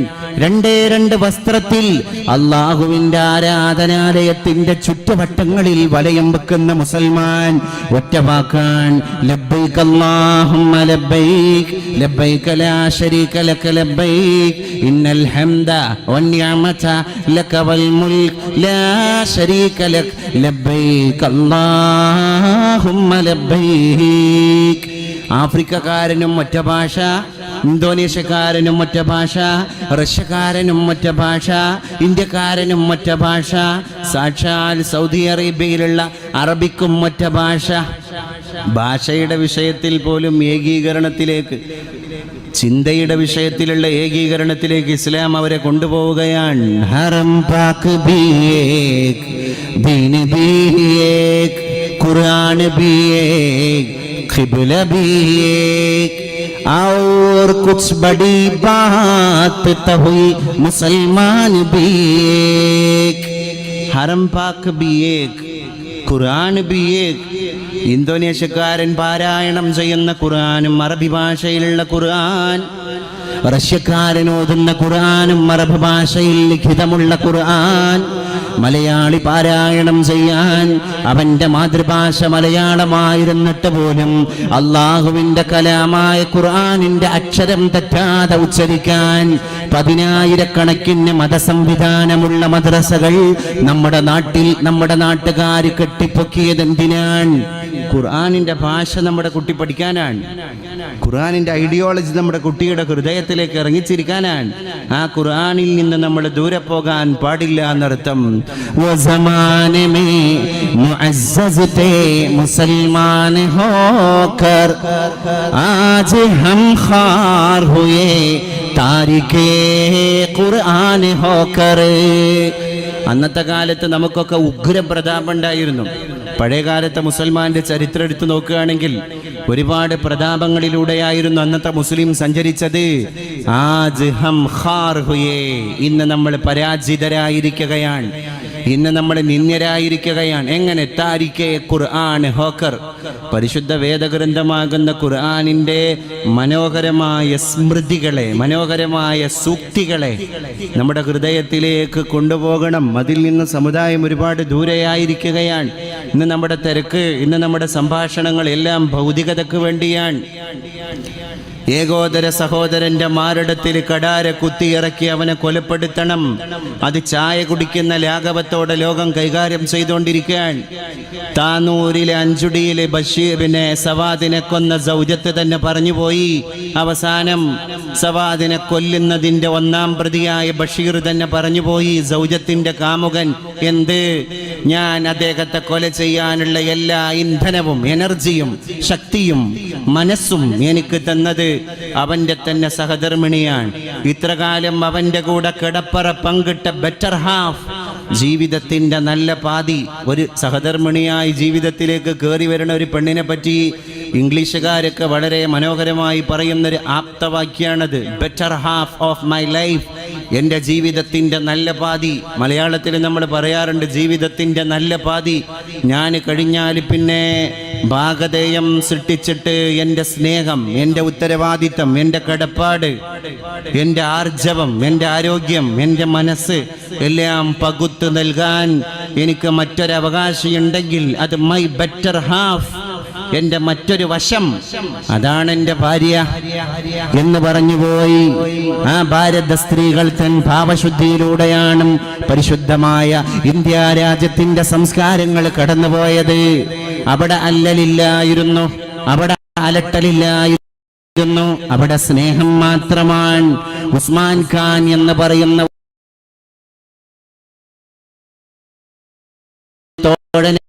മനുഷ്യൻ ഗസീബ് രാജാവ് ഒരു പെണ്ണിനെ വഴിപിഴപ്പോ പെണ്ണ് ഭർത്താവുണ്ട്, എന്നോട് ക്ഷമിക്കണം, എന്റെ ശരീരം മറ്റൊരാൾക്ക് അവകാശപ്പെട്ടതാണ്, രാജാവേ ക്ഷമിക്കണം, തസ്കരനല്ല ഞാൻ, മുഷ്കരനല്ല ഞാൻ, തമ്മാടിയല്ല ഞാൻ, മുഗ്ധശീലേ ദേവിതൻ ദാസ്യം കൊതിക്കൂമൊരുത്തൻ ഞാൻ, ഈ വീടേ കുദാസഗൃഹം എന്ന് പറഞ്ഞ് വള്ളത്തോൾ നാരായണ മേനോൻ ഭാരത സ്ത്രീകൾ തൻ ഭാവശുദ്ധി എന്ന് പറഞ്ഞാണ്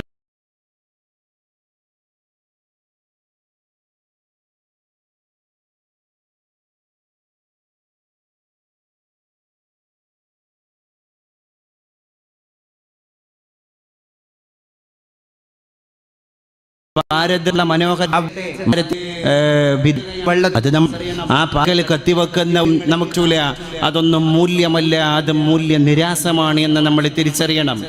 കിഴക്കേ ജർമ്മനിയിൽ കാതറിൻ സ്റ്റോവർ എന്ന് പറയുന്ന ഒരു പെണ്ണിന്റെ പത്രപരസ്യം ഇതിനോടകം തന്നെ വലിയ വൈറലായിരുന്നു, വലിയ ചർച്ചയായി. ആ പെണ്ണ് പത്രത്തിൽ കൊടുത്ത പരസ്യം എന്താണ്? ആ പെണ്ണ് പത്രത്തില് നട്ടെല്ല് നിവർത്തിയിട്ട് തന്നെ മാട്രിമോണിയുടെ പേജിൽ എഴുതിപ്പോയി, ഞാൻ കാതറിൻ സ്റ്റോവർ, എൻ്റെ വയസ്സ് 35, വരനെ തേടുന്നു. എന്നിട്ട് 4 കുട്ടികളുടെ അമ്മ, എൻ്റെ 1ാമത്തെ കുഞ്ഞ് ഫ്രാൻസുകാരനായ ഭർത്താവിലൂടെ ജനിച്ചത്, എൻ്റെ 2ാമത്തെ കുഞ്ഞ് ഇറ്റലിക്കാരനായ ഭർത്താവിൽ നിന്നുണ്ടായത്, എൻ്റെ 3ാമത്തെ കുഞ്ഞ് റോമക്കാരൻ്റെ സന്തതി, എൻ്റെ 4ാമത്തെ കുഞ്ഞ് എൻ്റെ രാജ്യമായ ജർമ്മനിയിൽ നിന്ന് എനിക്ക് കിട്ടിയത്. അതുകൊണ്ട് ഈ 4 രാജ്യങ്ങളിലും പെടാത്ത 5ാമതൊരു കുഞ്ഞിനെ തരാൻ കെൽപ്പുള്ള വരനെ തേടുന്നു. വീണ്ടും ഞാൻ കാതറിൻ സ്റ്റോവർ, വയസ്സ് 35. വിദേശ മാധ്യമങ്ങളിൽ കിഴക്കേ ജർമ്മനിയിലെ വളരെ പ്രശസ്തമായൊരു പത്രത്തിൽ ഈ പരസ്യം പ്രത്യക്ഷപ്പെട്ടപ്പോൾ ജർമ്മനിക്കാരായ ആളുകൾക്കൊന്നും യാതൊരു ആലോചനമോ അസ്വാഭാവികതയോ ആശ്ചര്യമോ ഒന്നും ഉണ്ടായിട്ടില്ല. പക്ഷേ അത് മലയാളക്കര നല്ല രീതിയിൽ ചർച്ച ചെയ്തു. ഞാൻ പറയട്ടെ, ഈ കോലത്തിലാണ് കാര്യങ്ങൾ പോകുന്നതെങ്കിൽ അഡൽട്ടറി സംവിധാനത്തിനുള്ള സാധുത സുപ്രീം കോടതി, ബഹുമാനപ്പെട്ട സുപ്രീം കോടതി നിയമവിധേയമാക്കിയിരിക്കുന്ന പുതിയ ഇന്ത്യൻ സാഹചര്യത്തിൽ ഇനി മതങ്ങൾക്ക് മേൽ ഭരണഘടന പറക്കുന്ന ഒരു കാലഘട്ടമാകുമ്പോൾ രാജ്യത്തിൻ്റെ നീതിപീഠത്തിൻ്റെ മുന്നിൽ ഞങ്ങൾക്ക് കോടതി കയറേണ്ടി വരില്ല എന്ന ധൈര്യം വളർന്നു വരുന്ന കൗമാരക്കാരനും കൗമാരക്കാരിക്കും ലഭിക്കുമ്പോൾ വേണമെങ്കിൽ മലയാള മനോരമയിലും മലയാളി മംഗമാരുടെ ഇത്തരത്തിലുള്ള കാതറിൻ സ്റ്റോവറിനെ പോലെയുള്ള പരസ്യം പ്രത്യക്ഷപ്പെട്ടേക്കാം.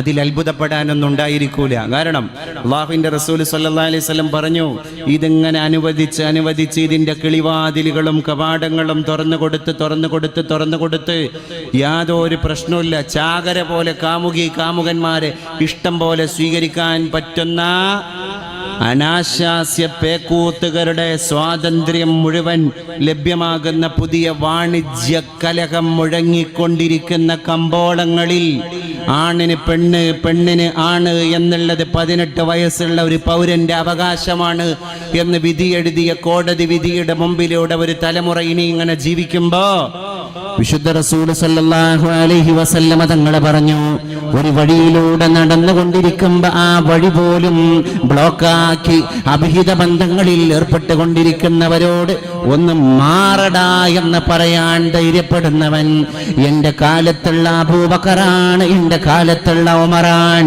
അതിനുപോലും ധൈര്യപ്പെടുന്നവൻ പിന്നെ അന്നത്തെ കാലത്തുണ്ടാകൂല. അങ്ങനെ കാമുകന്മാരോട് പറയാൻ ഒരാൾ ആർജവം കാണിച്ച വെച്ചാൽ അവർ എന്റെ കൂടെ ജീവിച്ച അബൂബക്കറിനെ പോലെയാണ്, അവർ ഉമറിനെ പോലെയാണ്. ആ സമുദായത്തിന്റെ ഇടയിൽ അവരുടെ സ്ഥാനം അത്ര മഹത്തരമാണ് എന്ന് പോലും പരിശുദ്ധ റൂഹി ഫിദാ മുഹമ്മദ് മുസ്തഫ സ്വല്ലല്ലാഹു അലൈഹി വസല്ലം ഇതിൻ്റെ ഒരുപാട് വായനകൾ സമുദായത്തിൻ്റെ മുമ്പിൽ നമ്മൾ നടത്തേണ്ടിയിരിക്കുകയാണ്. കാരണം പ്രതിലോമകരമായിരിക്കുന്ന ഇത്തരം വിധിന്യായങ്ങൾ എങ്ങോട്ടാണ് ഭാരത സംസ്കാരത്തെ കൊണ്ടുപോകുന്നത് എന്നുള്ളത് നമ്മൾ ചിന്തിക്കണം. ഒരു ഭാഗത്ത് അയ്യപ്പ ദർശനത്തിന് വേണ്ടി ശബരിമലയിലേക്ക് പെണ്ണുങ്ങൾക്ക് പ്രവേശനം കൊടുക്കുക എന്നുള്ളത് ഹൈന്ദവ മത ആചാരങ്ങൾക്ക് അനുസൃതമായിട്ട് വിരുദ്ധമായ ഒരു തെറ്റായ കാര്യമാണെങ്കിൽ എന്തിനാണ് ബഹുമാനപ്പെട്ട സുപ്രീം കോടതി ആ വിഷയത്തിൽ വാശി പിടിക്കുന്നത്? ശബരിമലയിലേക്ക് സ്വാമി അയ്യപ്പനെ കാണാൻ വേണ്ടി സ്വാമിമാര് പോകുമ്പോ സ്വാമിജിമാര് പോകണം എന്ന നിഷ്കർഷ ആരാധനയും അനുഷ്ഠാനവും നിർവഹിച്ചുകൊണ്ട് ഇരുമുടിക്കെട്ടും ആ തീരത്തേക്ക് കടന്നുപോയി അവിടെ നിന്ന് അയ്യപ്പനെ കാണാൻ കടന്നു പോകുന്ന സ്വാമികൾക്കില്ലാത്ത ഭക്തി എന്തിനാണ് പിന്നെ ബഹുമാനപ്പെട്ട വിധികർത്താക്കൾക്ക്? അടുപ്പിനില്ലാത്ത ചൂട് ചട്ടിക്കോ? അവിടെയാണ് നമ്മൾ തിരിച്ചറിയേണ്ടത്. ഇതൊക്കെ ഒരു തരത്തിലുള്ള ഡിവൈഡിങ് ആൻഡ് റൂൾ അല്ലേ? ഇതാണ് സത്യത്തിൽ നടക്കുന്നത്. നമ്മളെ മുസ്ലിം സഹോദരങ്ങളൊന്നും ശബരിമല വിഷയത്തിൽ അഭിപ്രായ പ്രകടനങ്ങൾ നടക്കാതിരിക്കലാണ് ഭൂഷണം ലക്കും ദീനുക്കും വലിയ ദീൻ. അത് അവരുടേതായ മതവീക്ഷണ പ്രകാരം പാവനമായിട്ട് അവർ കാണുന്നൊരു സംസ്കാരമാണ്. ആചാര്യന്മാരുടെ ഇന്ത്യ, ഉപനിഷത്തുകളുടെ ഇന്ത്യ, മനുസ്മൃതിയെ പഠിപ്പിച്ച ഇന്ത്യ, മഹാഭാരത സംസ്കാരം, അവർക്കൊരു പാവനമായ സംസ്കാരം ഉണ്ടെങ്കിൽ ആ പാവനമായ സംസ്കാരങ്ങളെ ഉൾക്കൊണ്ടിട്ട് തന്നെയാണ് രാജ്യത്തെ മുസ്ലിം മാപ്പിള കടന്നുപോയത്. എന്നിട്ടാണ് അത് കണ്ടിട്ടാണ് ആ മാപ്പിളക്ക് വേണ്ടി പറമ്പിന്റെ പാർശ്വഭാഗം മാപ്പിളയുടെ നമസ്കാര പള്ളി നിർമ്മിക്കാൻ നമ്പൂതിരി എഴുതി കൊടുത്തത്. ആ സംസ്കാരത്തിൽ നിന്ന് ഇന്ത്യ രാജ്യത്തിലെ മുസ്ലിങ്ങളെയും ഹൈന്ദവരെയും ഭിന്നിപ്പിക്കുവാനുള്ള വളരെ ഹീനവും ദുഷ്കരവുമായിരിക്കുന്ന നടപടികളെ നമ്മുടെ നിലപാടുകളിലൂടെ ചെറുത്തു തോൽപ്പിക്കാൻ നമുക്ക് സാധ്യമാകണം.